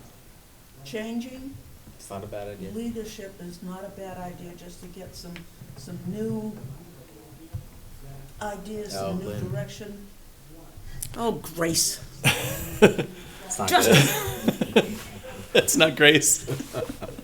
It's Justin. It doesn't hurt to have new Changes. ideas and new direction and just, let's see what happens. This has got nothing to do with my decision on this, but when I think about chairing a meeting, I'm so used to it that literally if I'm attending a legislative session or something like that, I find myself calling for votes. It's not even my meeting. I mean, I'm in the audience, like all in favor already. Come on, let's get going with this. I've done the same thing. Quit it. You know, Bob, though, it's a credit to you that, you know, other board members haven't wanted to change, and I've watched you do your work, and not only now being on the board, but in your expertise. I'm sitting here, there's times, you know, having you and your knowledge and institutional knowledge as well as Nelson, but it's invaluable. Oh, yeah. Thank you. Thank you. And we've got some folks that have got some experience and people that are gaining experience all the time. So I'm confident that the planning board's in good hands, and I still will certainly keep an eye out for other people to put on the board or suggest to recommend to become on the board. But And he's gonna watch the meetings. I've never watched one of our meetings, usually because I'm Now at he them. will. I'm at them. I don't have cable anymore, so I don't see it used to be once in a while you change channels and you catch yourself and you hear your own voice. And You can look at it on the phone. Oh, that's yeah. a lot of effort that I'm Merrimack TV app. No, not going to. Bob's gonna be barbecuing. Yeah. I'm always appreciative how often you're around the community and you bump into somebody at a store or restaurant or whatever, and they recognize you, and then they recognize you from the planning board, and maybe they're complimentary, or maybe they've got a suggestion or whatever it is. But I'm amazed at how many people do watch us on TV and check out what's going on. It's more than a few. And some people watch just as a matter of that's their favorite show. I mean, they're always watching what's going on with the town boards and things, and good for them. So with that in mind, does anybody else have any items of concern? Just one. Neil. That you're leaving the planning board. You're concerned about that? Thank you for that. We'll figure it out.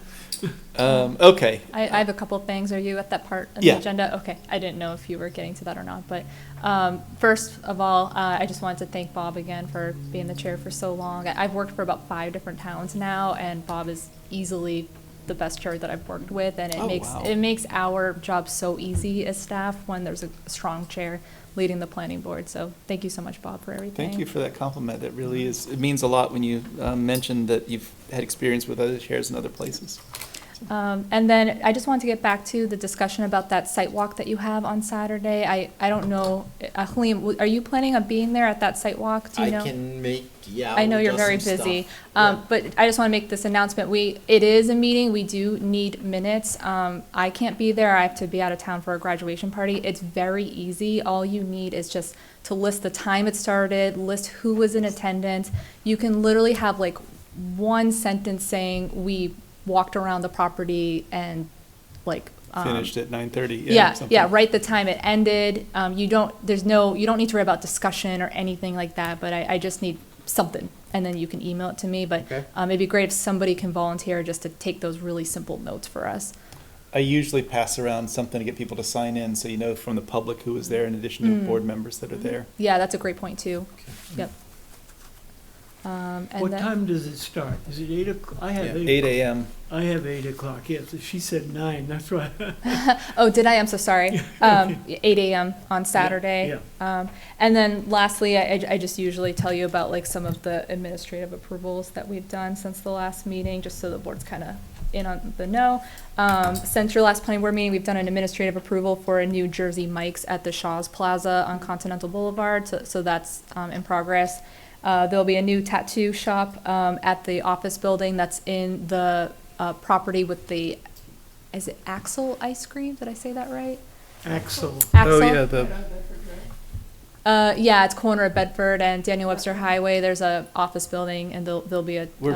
Where Joe Mitchell's office used to be. Used to, yeah. Okay. Oh, okay. He's not there, he's not Between Axel's and He's the on, diner. Yeah, exactly. Stonehouse. Oh, he left. Stone Farmhouse. There'll be a tattoo parlor in that building. It's a multi, like tenant office building. I think there's also like hair salons. Yeah, in it's got there. a salon theme to it. Yeah, it looks really nice. I think they made some improvements to the outside of that building. Called like the farmer's salon. They cut down that massive tree out front too. That was, I think, not healthy. Wasn't good. It was a beautiful tree, but I don't think it was healthy. Every year there were 2 branches to it, and every year they were getting further apart. Fair. Okay. Just one more. We did administrative approval for Buckley's Steakhouse. They're just putting in some new fencing, so we approved that site change. No big deal. Couldn't hear you. Buckley's put some Offense fencing by in. Buckley's was administratively approved. Oh, okay. Did that come through the board for their change of use? Weren't they putting in, For the shed?